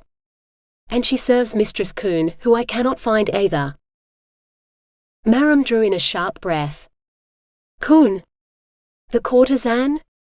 No, she can only cast seduction magic, like me. The occasional small blessing or curse, like she did for Varden. She couldn't possibly be powerful enough to hide from you. Why, Mother always said you were the most powerful sorcerer in the world." Amani grunted. "I am, or I was. But there are some forms of magic I cannot perform, and cloaking, invisibility, is one of them. And she has done something that hides herself and your mother from me. Please, is there anything she said in passing perhaps that might help me locate her, and maybe your mother too?" Maram spread her arms wide. "She is a courtesan, the kind who travels for both business and pleasure. She could be anywhere in the world. The last place I saw her was Beacon Isle before I met my husband. But if you wish to get a message to her, there is a city on a swamp, a republic, like the one in the ancient legends, with a port that is a favorite among crusaders. She keeps a palace on one of the islands in the floating city." "She's from a floating crusader city?" Even Amani didn't believe it. Maram smiled faintly. "No, she has a house there, is all. She was born in the Kunlun Mountains, far to the east, where the horse people war with the Middle Kingdom, and no one truly wins, or so she says. There are magical peach trees in the mountains where she was born, so powerful that one bite of the fruit can grant you immortality, or so it is said. What I do know is that I have known her for most of my life, and she has not aged a day. Perhaps immortality is possible after all. The floating city, while I have not been there myself, I have heard many crusaders speak of it. It is no myth. I have heard she is in the far north, where it snows. Perhaps. Who can say? I last saw her at Beacon Isle in the northern seas. There are tales of places further north where the ground is made of ice, ice that never melts." Maram laid a hand on Amani's wrist. "I do not know where Mistress Queen is, but if I were to go searching for her, I would go first to the floating palace and leave a message, telling her you wish to find her. For me. And you will take the lamp and the vial, because I ask only one thing of you, that you find my mother, free her and bring her home to me." "Princess." Maram clasped her hands before her. "If the most powerful sorcerer in the world cannot find her, then I fear she is lost forever. Please, Amani. If you love her, if you ever loved her." Amani dropped to one knee. "I have never loved any woman as I love Briska, and I will never love another. I will find her, and I shall free her, and I shall bring her here to show her the wonderful woman her daughter has become. This I swear." Ah, men and their oaths. Actions speak louder than words, Amani. Go find her. He rose, bowed and left with the lamp tucked firmly under his arm. 31. Amani stayed in the floating city long enough to determine that it was indeed real, and built on poles thrust deep into the swamp. It smelled like the river at the end of the spring too, when the water dried up and formed shallow stagnant ponds that would make a man so sick he'd die if he drank from them. Queen the courtesan kept a house there, and Amani left a message with her servants, but they had no idea when she might return. He gathered it had been some time since they'd seen their mistress, and Amani didn't blame her. He never stayed home when it smelled like the river had died. Instead, he'd traveled during that part of the year, including the summer. He'd paid a visit to the Sultan's court and first glimpsed Briska. The woman had mesmerized him with her eyes alone. Almost like magic, and yet it was not. Once he left the city though, he found himself with two choices. Either he could follow the Silk Road east, or the Crusaders' way north. He cared little for silk and less for horse people, whatever those might be, but he was curious to see what had inspired the religious zealots in their crusade, so he headed north, as it had been some time since he'd last seen snow. But every city he stopped at, no one had ever heard of a courtesan named Queen.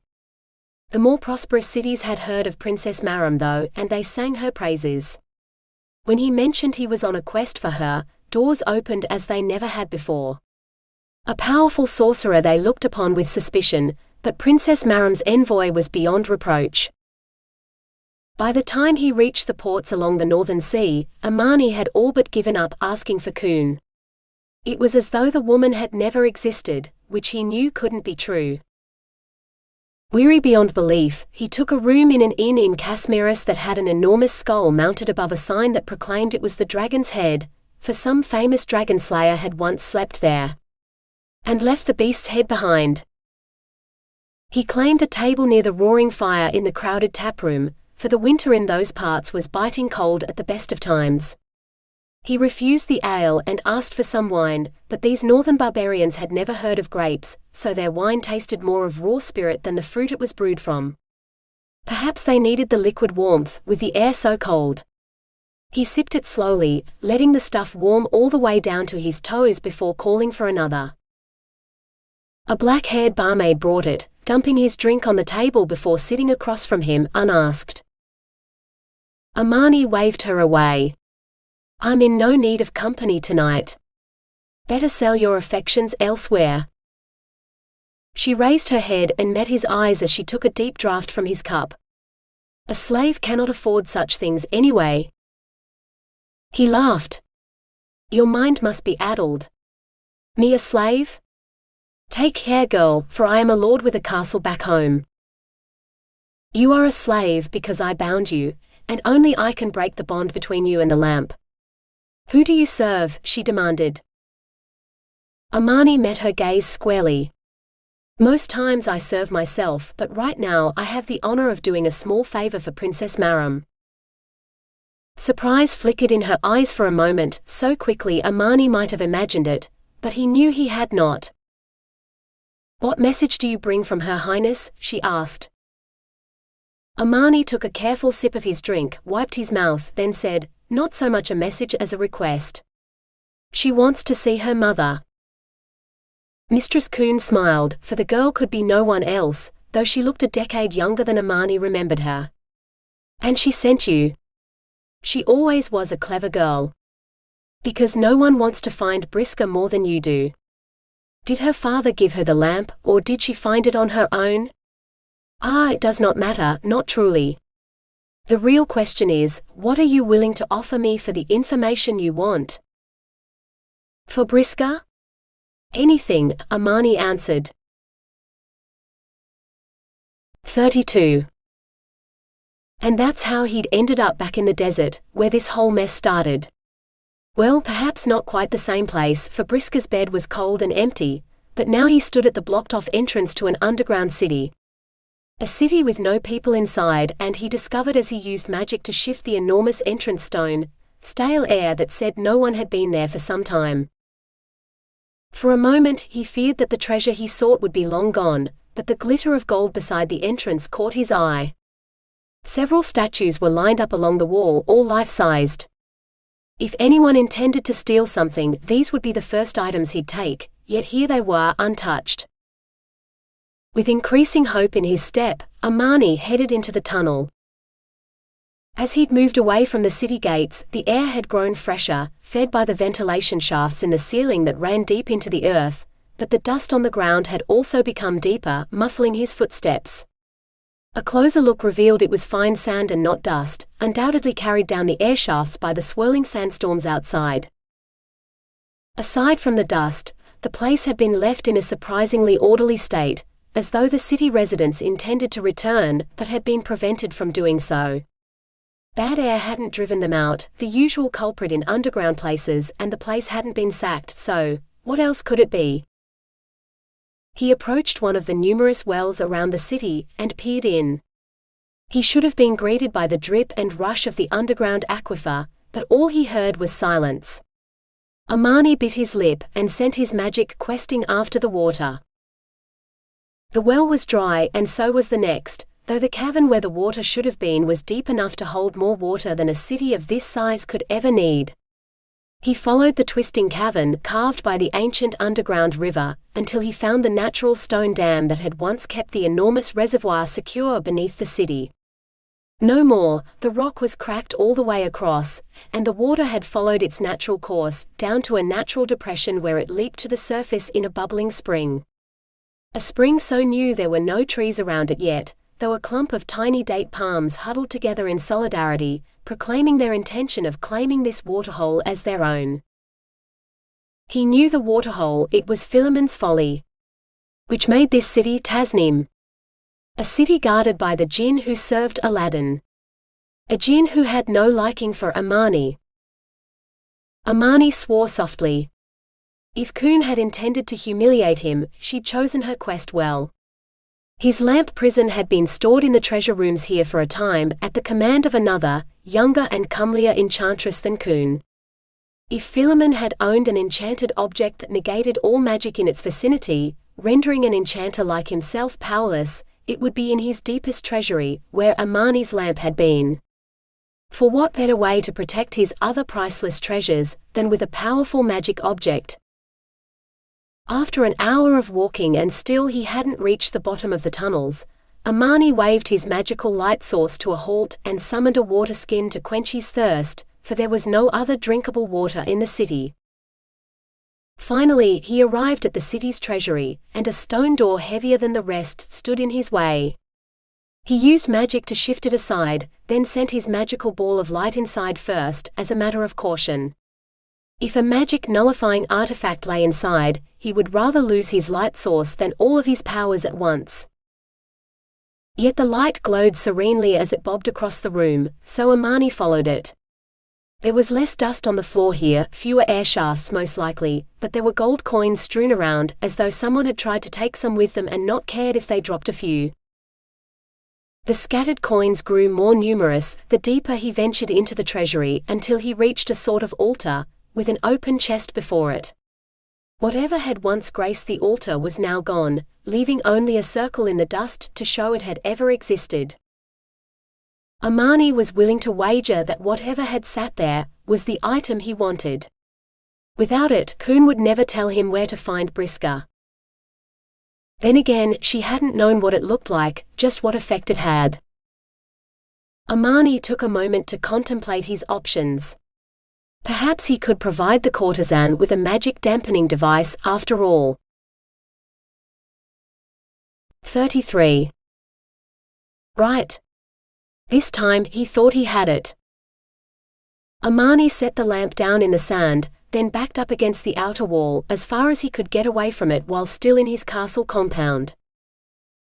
If this worked, he could meet Queen before nightfall and have Briska in his arms before morning. If it didn't, he sighed. If it didn't, then he would have to seek out some even more ancient scrolls in the hope that he'd find the spell he needed, for he'd scoured through every spell he had. Amani took a deep breath and bit his lip. A flame trail flickered across the sand, headed for the lamp. It touched the wick and the lamp flared to life, flames dancing a little in the breeze. At almost the same moment, the trail extinguished itself, leaving nothing but wispy smoke and a line of scorched sand to mark its passage. So far so good. Amani conjured a ball of light, like the one he'd used to light his way in Tasnim. He lobbed the ball at the lamp. The ball arced up, reaching the peak of its flight, before it began to fall. Then it winked out. Gone. Amani measured the distance with his eyes. That had to be 20 feet at least. Hard to tell at that height. He conjured another ball and sent it skimming along the sand. It vanished sooner than he expected. Not 20 feet at all, more like 30. So the spell had a radius 30 feet wide, but did it stretch up 30 feet too? Amani used magic to scoop up some sand, then floated it to a point 50 feet above the lamp. Then he let it sink, foot by foot, until it was just above 30 feet. So far so good. Another foot. Fine. Another. A third. The sand dropped, and no spell he cast at it could touch it. He was powerless to do anything but watch as the sand buried the lamp, extinguishing it. He sent a magical breeze toward the lamp to blow the sand away. It took some concentration to ensure he'd scoured away all the sand, leaving the lamp as shiny as it had looked when Maram handed it to him. It looked nothing like the tarnished piece of trash it had been when he'd been trapped in it. If Amani himself scarcely recognized his prison, Queen would surely not know the difference. As long as it negated all magic within 30 feet of it, she would not care what it was. He squinted at the sun. It was perhaps not too late to portal to the northern town where Queen had insisted they meet, once he'd found what she wanted. Just the thought of having Briska in his arms again, tonight, even. Amani opened a portal, pausing only to conjure warm clothes for himself as he stepped from desert sands to deep snow. 34. Casmiris was a tropical paradise compared to this place. Amani fumed as he tried to move closer to the fire without actually sitting in the flames. This inn's fire was larger than the one in the dragon's head, but the very air seemed to drink the warmth from it before it reached him. He downed 2 drinks, enough to stop him from shivering, but it did little to slow the creeping numbness in his fingers and toes. If Queen didn't turn up soon, he'd head home and return on the morrow. He had no intention of trying to sleep in this frozen nightmare of a place. He signaled to the innkeeper for another drink. If Queen had not arrived by the time Amani had drained his cup, he would depart. A cloaked figure came into the taproom, almost bent double under the weight of snow on her cloak. And it was a woman, so ancient-looking, Amani wondered how she could still be alive. The innkeeper took her cloak with reverence, and the taproom fell silent. Beneath her cloak, the crone wore a gown that was more suitable for the desert than a blizzard, yet she did not seem to feel the cold. She made her laborious way across the room to Amani's table, the nearest place to the fire. He debated whether to offer his seat to the old woman, but she made up her mind before he did. She perched on the bench across from him and patted the table, indicating for the innkeeper to set her drink down. Amani rose, then bowed. "I must beg your forgiveness, revered grandmother, but I am waiting for someone.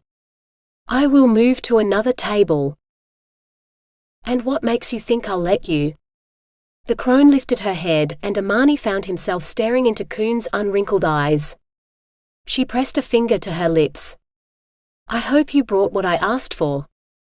If you've dragged me out into a blizzard to beg and make excuses, I will turn you into one of those squirrel things so prized for their fur hereabouts. There, I think they are called." Amani had no idea what a squirrel was, but he did know he didn't wish to become one. "Mistress Queen." He ducked his head and returned to his seat. "I believe I've found the object you wanted." He pulled the lamp from the pouch at his waist and set it on the table. Queen squinted at it, then tapped it. "It looks like an ordinary lamp. Aren't you sleeping in its twin these days?" She cackled with laughter, sounding like a crone. "I will not rest until I have found Briska," Amani snapped. Queen grinned. "Is the compulsion to obey getting painful for you? So much for being a powerful sorcerer, when you're rendered useless by a little headache." She lowered her voice to a whisper. "And it will only get worse. If this isn't what I asked for, you will fail in your quest." So she knew about the skull-splitting headaches Jinn suffered when they resisted their masters. A malady he would suffer from no more, though she did not know that. "You asked for a magical object that can dampen any magic around it. This lamp does precisely that, at a radius of 30 feet, Amani said.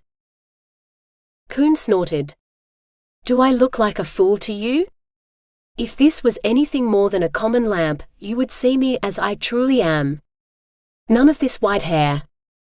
She waved her hand at the white tresses that crowned her youthful face. "It needs to be lit," Amani said, conjuring a handful of flames. He held the flames to the lamp wick until the oil caught. Queen gasped. So did Amani. Before him sat a teenage girl, wearing a short tunic so thin it was almost transparent, leaving none of her skeletal body to the imagination. The only ornament she still wore was a ring that sat loosely on her finger, giving off a red light that shimmered across her skin, as though setting the very blood in her veins aglow. Magic of some kind, he guessed. And I thought all those muscles were an illusion. No wonder you seduced the queen so easily, the girl snapped. Her eyes betrayed her, they belonged to no child. You should show your true form to young Maram. She will keep you close to home, no tiresome quests, and make you serve her in the bedchamber instead.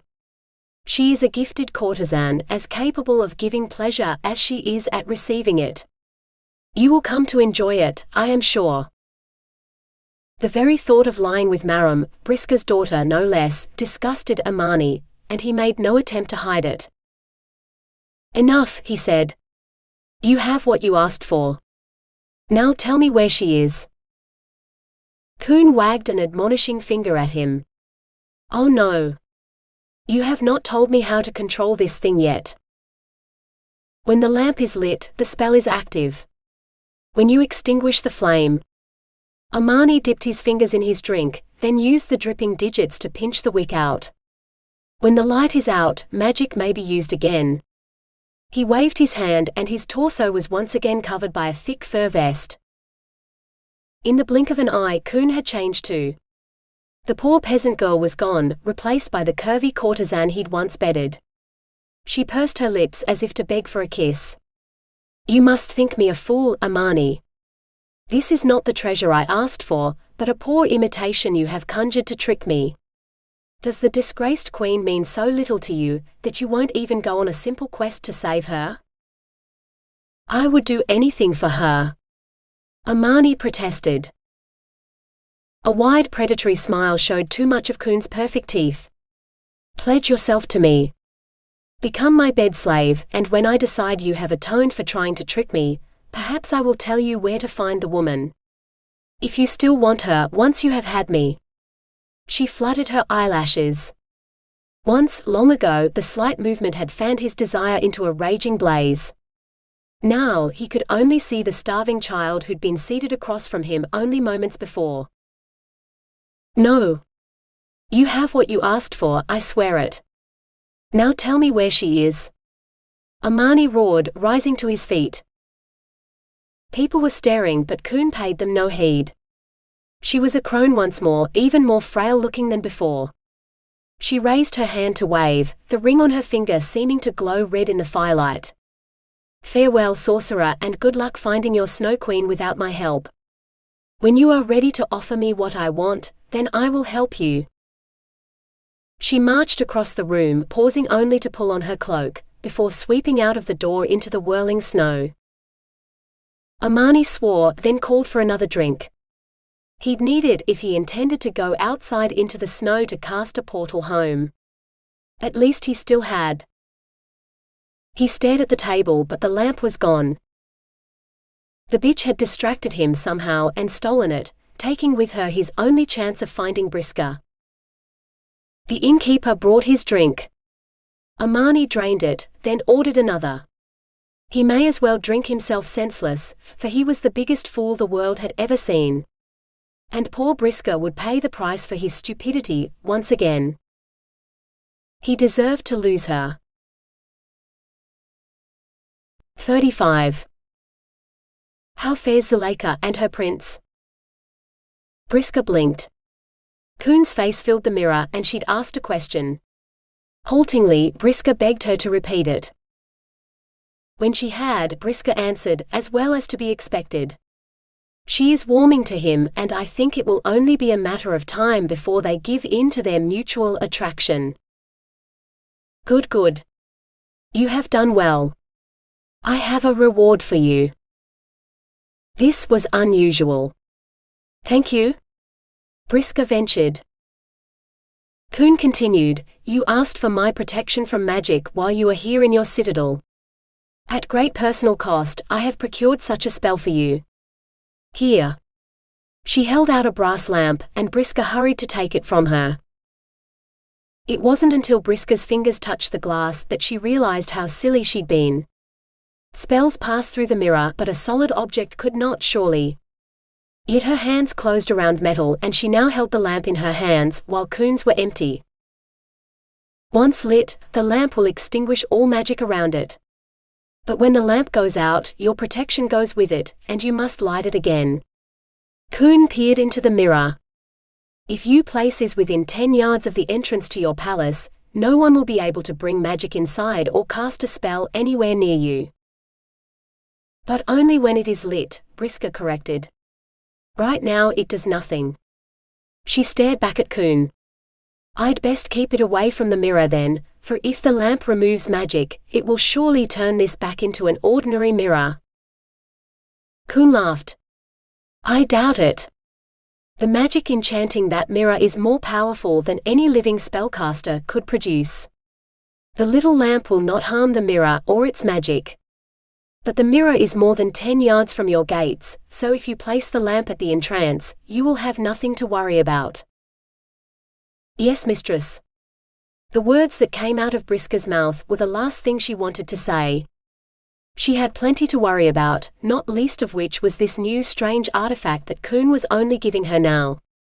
Did that mean the current couple she was trying to matchmake would attack her, and it would be worse than Hansel, Gretel, Gerda and Kai combined? But 2 decades of servitude had resigned Briska to her fate. Amani was dead and gone, and Maram was surely happy with her devoted lover.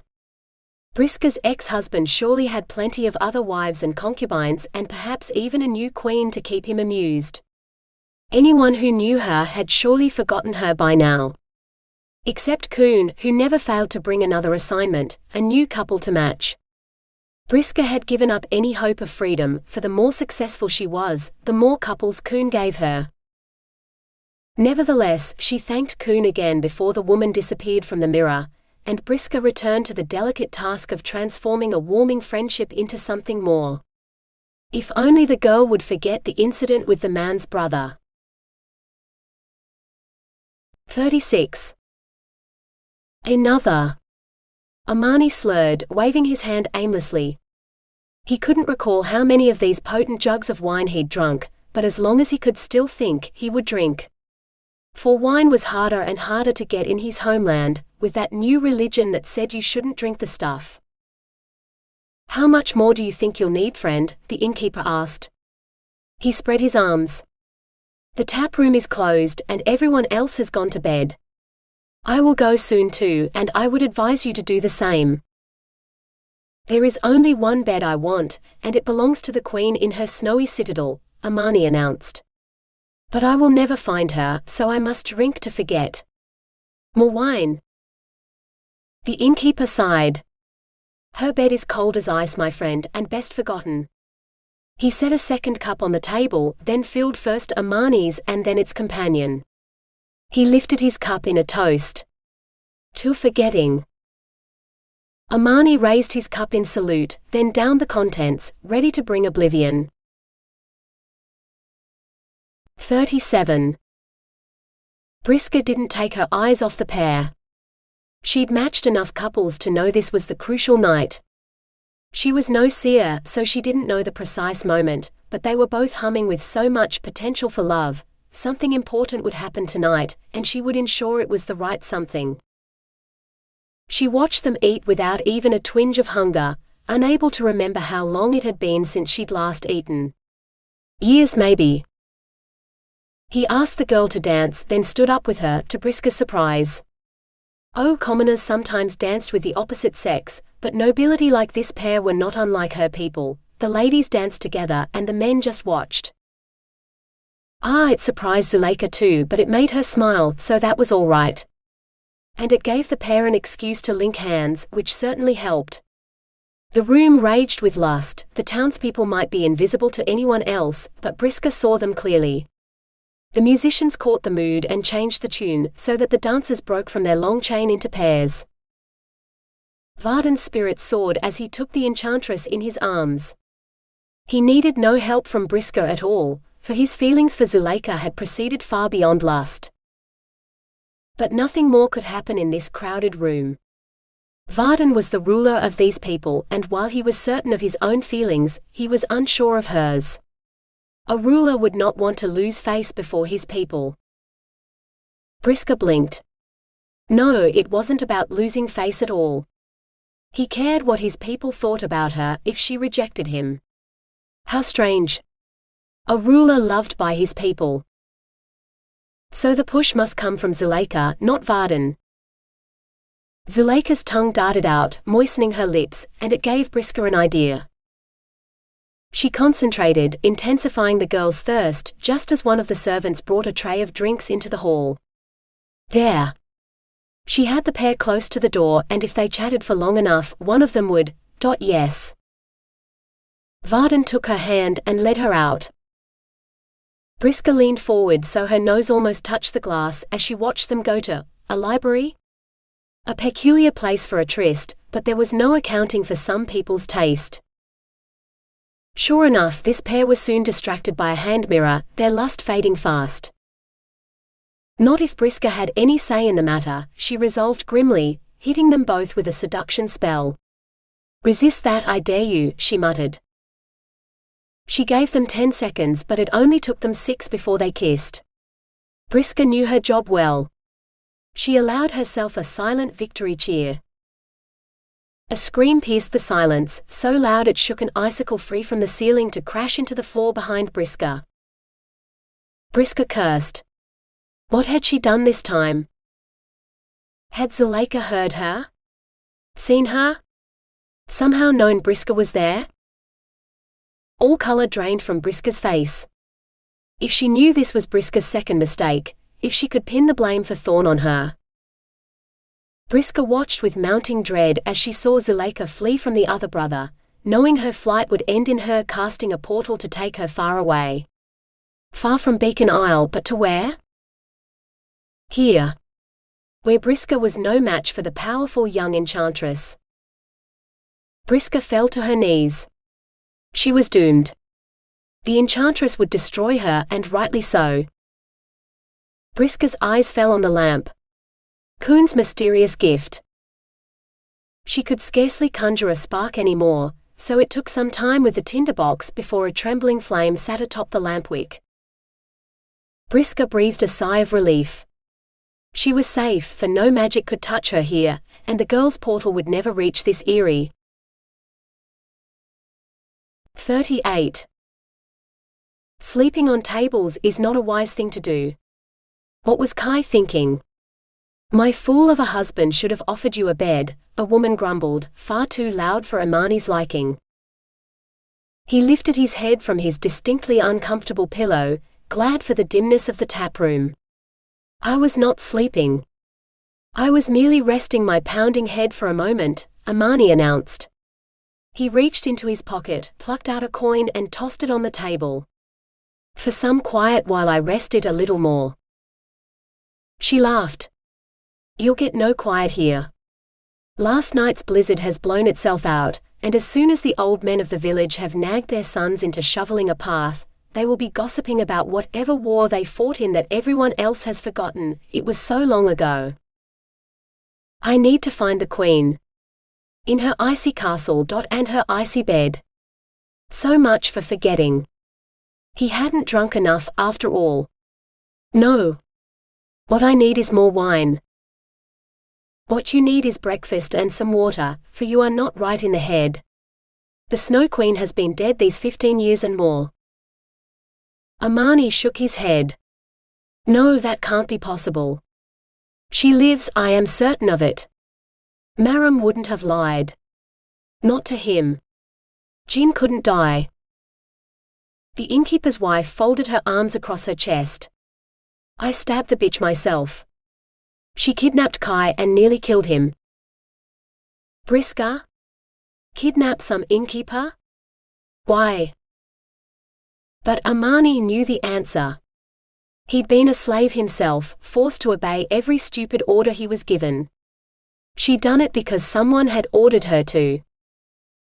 Even if she'd somehow survived being stabbed in the heart, she'd still need to eat. And no one's seen her come down from her mountain since the day she kidnapped Kai, the woman said firmly. She's dead and she deserved it. Punishing a slave for her master's crimes? Despicable. If this woman had truly tried to kill Briska, then Briska deserved justice. But first he had to find her. Which mountain? Where? He demanded. She narrowed her eyes. You're a bigger fool than my husband, if you plan to go up there in winter. You'll die for certain, for no one will venture up the mountain until the snow melts in spring. Amani seized her shoulders. Tell me and I will let you live. He should not be offering this woman her life, not when it was already forfeit for her attempt to murder Briska. Then again, he was no king or lawmaker, and meting out justice was not his job. She thrust out a hand and pointed. Step through the door and you'll see it. Look for the frozen waterfall, and it's perched on the crags above it. Impossible to reach, even in summer, unless you have a witch to help you. If you go up there, the shepherds will bring your body back for burial come spring. Tears formed in her eyes. If she had not taken Kai, I would not have gone up there. As it was, we almost didn't make it back. My family would have mourned us both. If you go up there, think of the family who will come here searching for you. Who will die on the mountain for you? Amani released her. No one will die for me. I have no family left. She is all the family I ever wanted, and... He blinked, forcing back what could only be tears. He would not cry in front of this strange, violent woman. I must go after her, for she is all I have left. Wait until spring. Maybe I could show you the path I took. Amani shook his head. She has waited long enough. So have I. He rounded the table and headed for the door. Without even a backward glance toward the innkeeper's wife, Amani headed out into the snow. His breath froze in his throat, but he strode on, not even pausing as he conjured one layer of fur and then another over his winter clothes. When he reached the outskirts of the village and could be certain there was no one watching, he cast a portal to take him to the top of the glittering waterfall. Mere ice and stone would not keep him from Briska. Not now he was so close. 39. Amani landed in snow, tumbling head over heels in a headlong flight. He could not seem to stop until he hit something that knocked the breath from his lungs. If the snow hadn't been so deep, the fall would have killed him. As it was, he winced as he felt what had to be one, maybe even two cracked ribs. He rose painfully to his feet, scanning the snow for something, anything. His portal or the icy spires he'd glimpsed from the valley, but he saw neither. In a world of moonlit white beneath a still dark Predorn sky, at least there was sound. His boots crunched through the snow as the wind whistled off the rocks. And there was a dull roaring sound, just at the edge of hearing. The waterfall. Just like the flood waters filling the river outside his castle, only vertical instead of horizontal. He followed the sound of water, wishing with all his might that it would lead him to Briska. If he didn't find her here, he didn't know what he'd do. Where else he could search? How did you find one woman in a whole world of people? A woman who couldn't be found by magical means. Amani's head spun as though he'd run too fast, but he couldn't seem to catch his breath. The after-effects of wine had never made him feel like this before. And cold. Where had his furs gone? And his shirt? He must have lost them in the snow somewhere. At least his ribs hurt less in the cold. There was that, he told himself, as he trudged on, wrapping his arms around himself in a fruitless attempt to keep warm. He tried to conjure a cloak, a blanket, anything to keep him warm, but whatever had stolen his breath had stolen his magic too. What in all that was holy could do such a thing? If it was Kuhn, he would kill her. No magic necessary. He'd wrap his hands around her throat and squeeze until she stopped breathing. Nothing would get between him and Briska ever again. Amani blinked. Was that glass? He dragged his numb feet up to the wall and pressed his hand to it. No, not glass. Ice, stealing his remaining body heat as he tried and failed to pull his palm from the wall. Then he managed to get his other hand stuck, and Amani knew he was in trouble. His whole body was numb. Death would come to claim him soon. At least he would meet his fate standing, for he could not lie down in the snow with both hands stuck to a wall. He waited for the memories to come, for the last thing he would ever see, to distract him as he passed into the next world. As if on command, the best came first. Briska walked into view, as perfect as the first time he'd seen her. A marble statue come to life. Yet this wasn't a memory. It couldn't be. For there it was. Nestled in her hands was a lamp. His lamp. 40. Briska stared at the flickering flame, wondering if something so tiny could truly protect her from the enchantress. She didn't dare look in the mirror again, just in case the girl saw her. It took her a long moment to remember all of Kuhn's instructions about the lamp. Not only did she need to light it, but it had a limited range. In order to stop anyone from entering the palace, the lamp needed to be near the gates. Her heart froze in her chest. What if her forgetfulness had allowed someone to enter the palace already? Even now the girl could be inside, creeping up on her. Briska cradled the lamp in her hands, holding it close to her chest as she took it to the entrance hall. She hunched her shoulders over it, hating the feeling that she was being watched. She set the lamp in the middle of the entrance hall, where it looked as out of place as a child's discarded shoe. While she'd been distracted, the sky had begun to lighten, building up to dawn, and now she could see the valley spread out before her through the thin, transparent walls. A view she rarely looked at anymore, for what was there to look at when everything was covered with snow? Even the waterfall was frozen. She fancied she heard someone say her name, but a quick glance at the gates told her there was no one out there. In here then, she thought with a shiver. Briska edged closer to the lamp, until her boots almost touched it. She turned slowly in a circle, scanning the room with all her normal senses. Even if the enchantress was invisible, she still had to breathe. Twice she circled, and still she did not find the girl. But there were marks on the wall, marring her view of the waterfall. Briska stepped closer to investigate. Why, they looked like handprints, two of them, and a thin trail of blood frozen to the wall leading down. Quite macabre, really.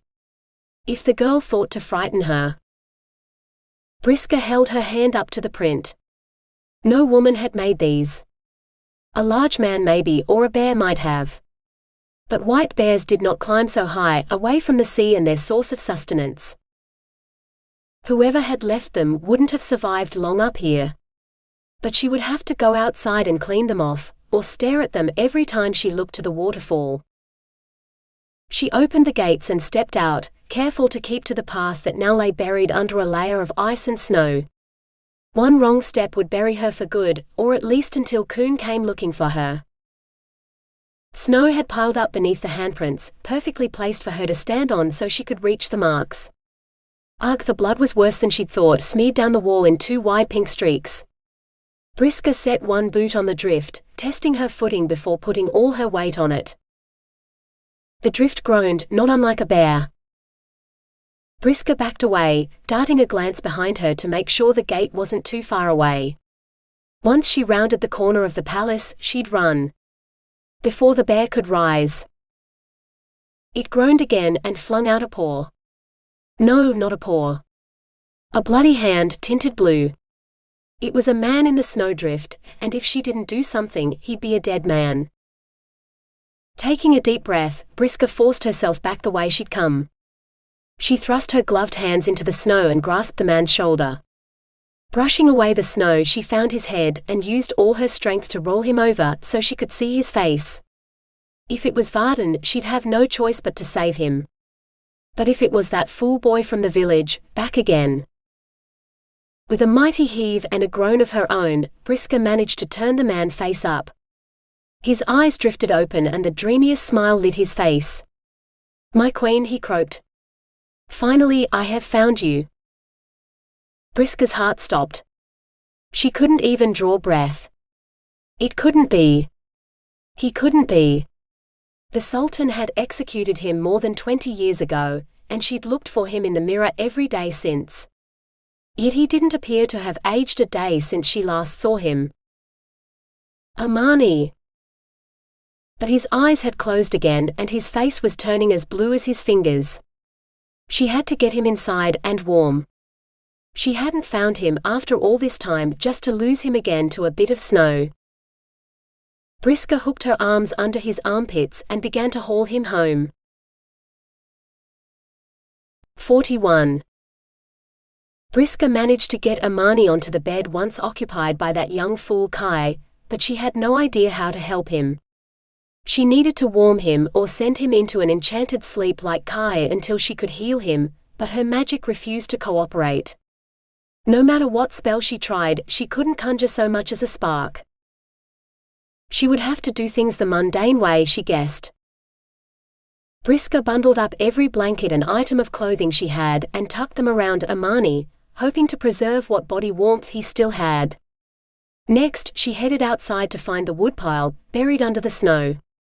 She couldn't remember the last time she built a fire, so she had to dig deep before she found the topmost logs. She carried them inside, then went back for more until she had a healthy pyre piled up in the fire pit. She lit it from the lamp, but the tinder caught too slowly, smoking sulkily instead of blazing into eager life. Swearing, Briska opened the lamp and tipped the oil onto the wood. Then the fire caught, licking at kindling and logs alike as it greedily drank the oil. Briska dropped the lamp on the floor, for it was useless now. What else did ordinary people use to heal someone who'd come this close to freezing? A fire, warm clothes and blankets, and conserving their body heat. Or sharing it. Briska slipped out of her clothes, then slid into bed beside Amani. His skin was cold to the touch, even colder than hers, but she rubbed against him, trying to share what little warmth she had. A good lust spell would come in really handy right now. Not that she needed it. Just touching him again was enough to kindle her desire. It had been more than 20 years since she'd last touched him, but she remembered every line, every ridge of muscle, like it was yesterday.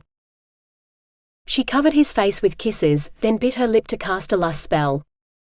Knowing it would not work, but wishing with all her might to feel his hands on her body one last time. She kissed and caressed him, her own skin afire at the contact with the man she loved. Against her belly, she felt part of him stirring, though the rest of his body did not. Her fingers strayed lower, stroking him harder until she could bear it no longer.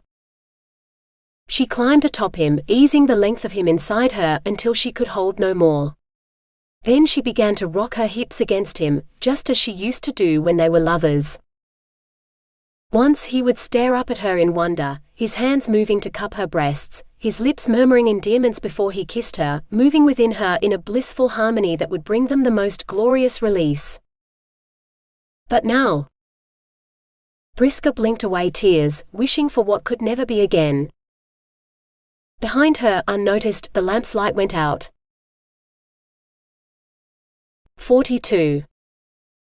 Amani debated whether he was dreaming or if he died and attained paradise, for there was no way Briska could be truly sitting astride him, riding him hard in the pursuit of her own pleasure, as she sent him inexorably to his own glorious peak.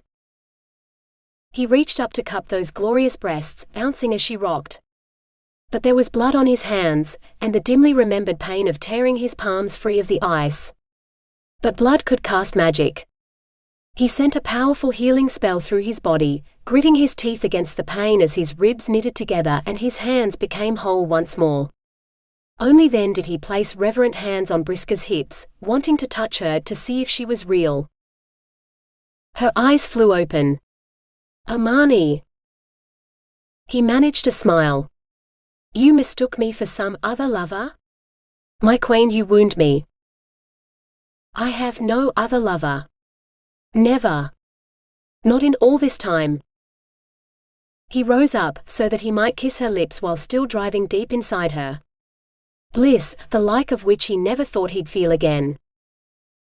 Then you have been neglected for too long. It will take me weeks to make up for my absence. I will make you never want to leave your bed, my queen. For I know I have no wish to leave it. He thrust gently, changing the angle until she gasped.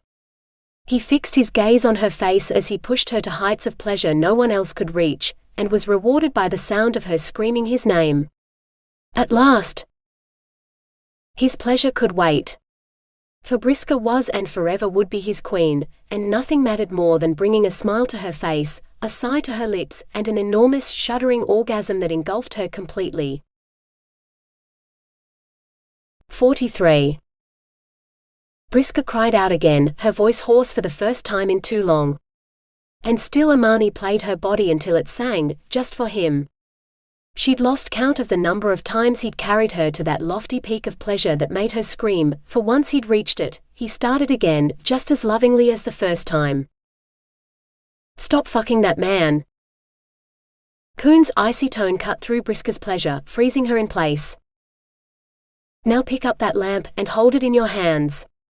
He is the slave of the lamp, and as long as you are holding it, you are his mistress. Hold it in your hands and order him to throw himself off the nearest cliff." Briska winced as Amani slid out of her, wishing she could disobey the order, but even the thought of trying made her head pound. Blindly she groped for the lamp. "Go ahead." "You're too late for that," Amani said. He rose from the bed so that both Briska and Queen could see his naked magnificence, and folded his arms across his chest. Briska touched the lamp, now cold from lying unlit on the floor for so long, and cradled it in her hands. She didn't want to do this. She didn't. Yet her mouth opened and the words came out anyway, followed by a sob. And the sound of smashing glass.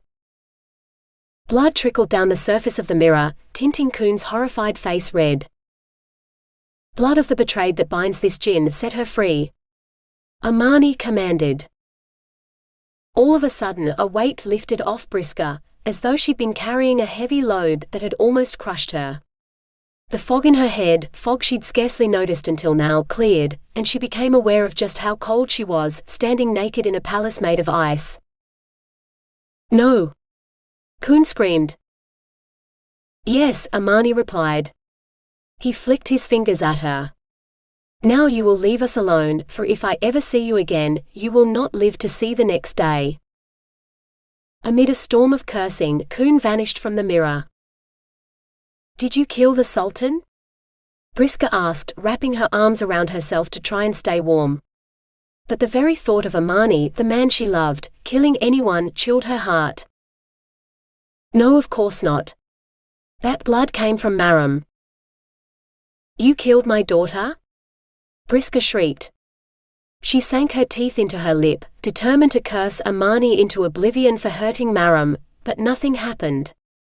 "What is wrong with me?" She rushed at Amani and pummeled him with her fists. "What have you done to me?" "To her?" He grasped her wrists and gently pushed her back. "I've made love to you, to the best of my ability. And I have done nothing to Princess Maram that she did not ask for." Briska snatched up the lamp again. This time she said the words of her own free will. "I order you to go jump off a cliff and never touch me again." Instead of obeying, Amani laughed. "If it is your wish, I will not touch you. Because it is your wish. I am no longer a slave, and I have your daughter to thank for it. So do you, for she gave me the vial of her blood and commanded me to use it to free you. Until she told me, I had no idea that you still lived. The moment I was free, I did everything within my power to find you. Now I have, and you are free. No more orders, ever. Least of all from that whore Queen." Briska took this all in, looking for a lie, yet knowing she wouldn't find one.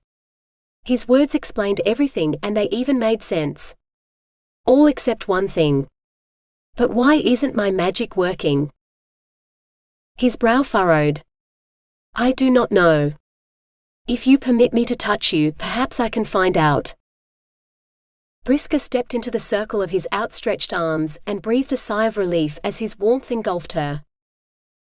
He stood silent for a long moment before he finally said, "Your magic is working fine.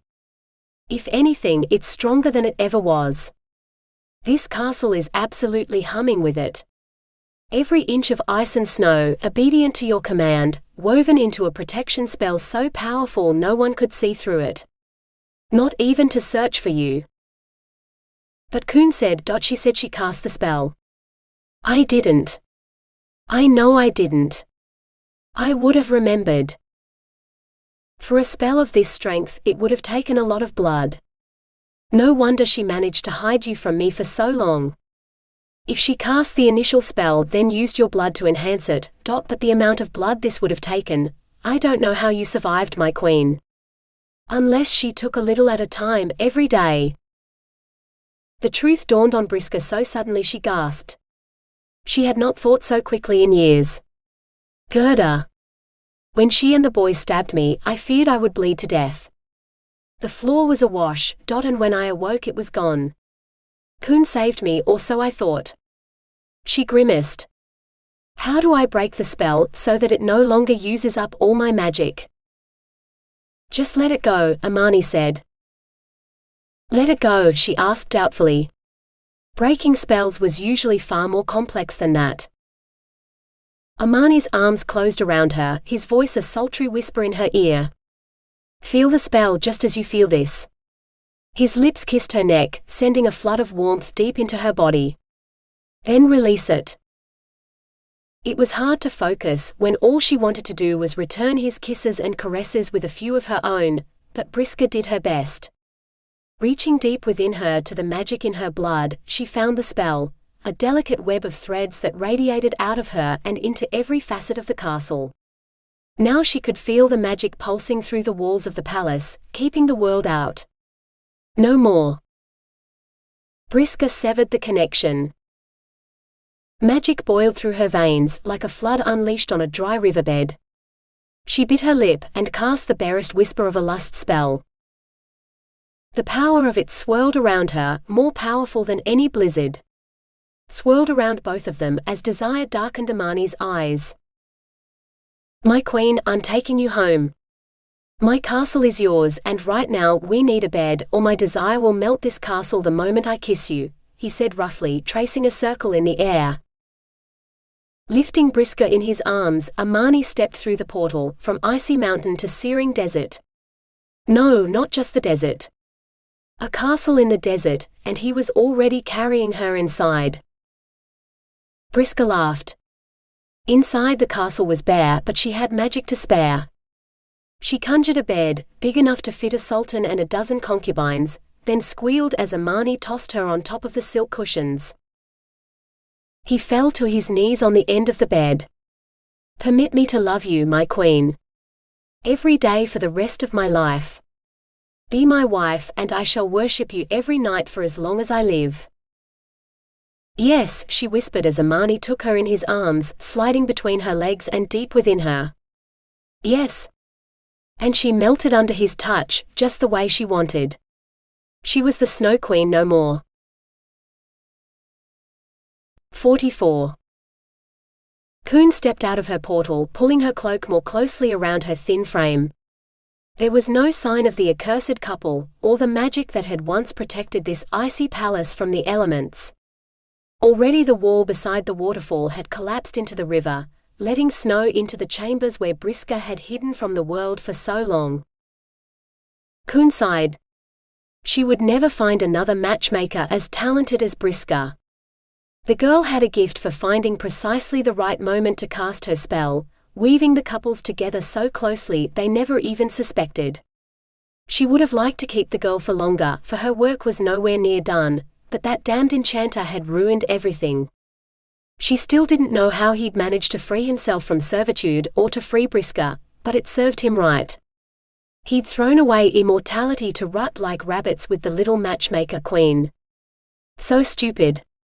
But so were most men when they thought with their pricks. Centuries had passed, but men never changed. She stepped into the palace, trudging through the blown snow until she reached the mirror. A thin layer of blood crusted the glass, but that could be cleaned off. She would take the mirror back to her palace in the floating city, where it belonged.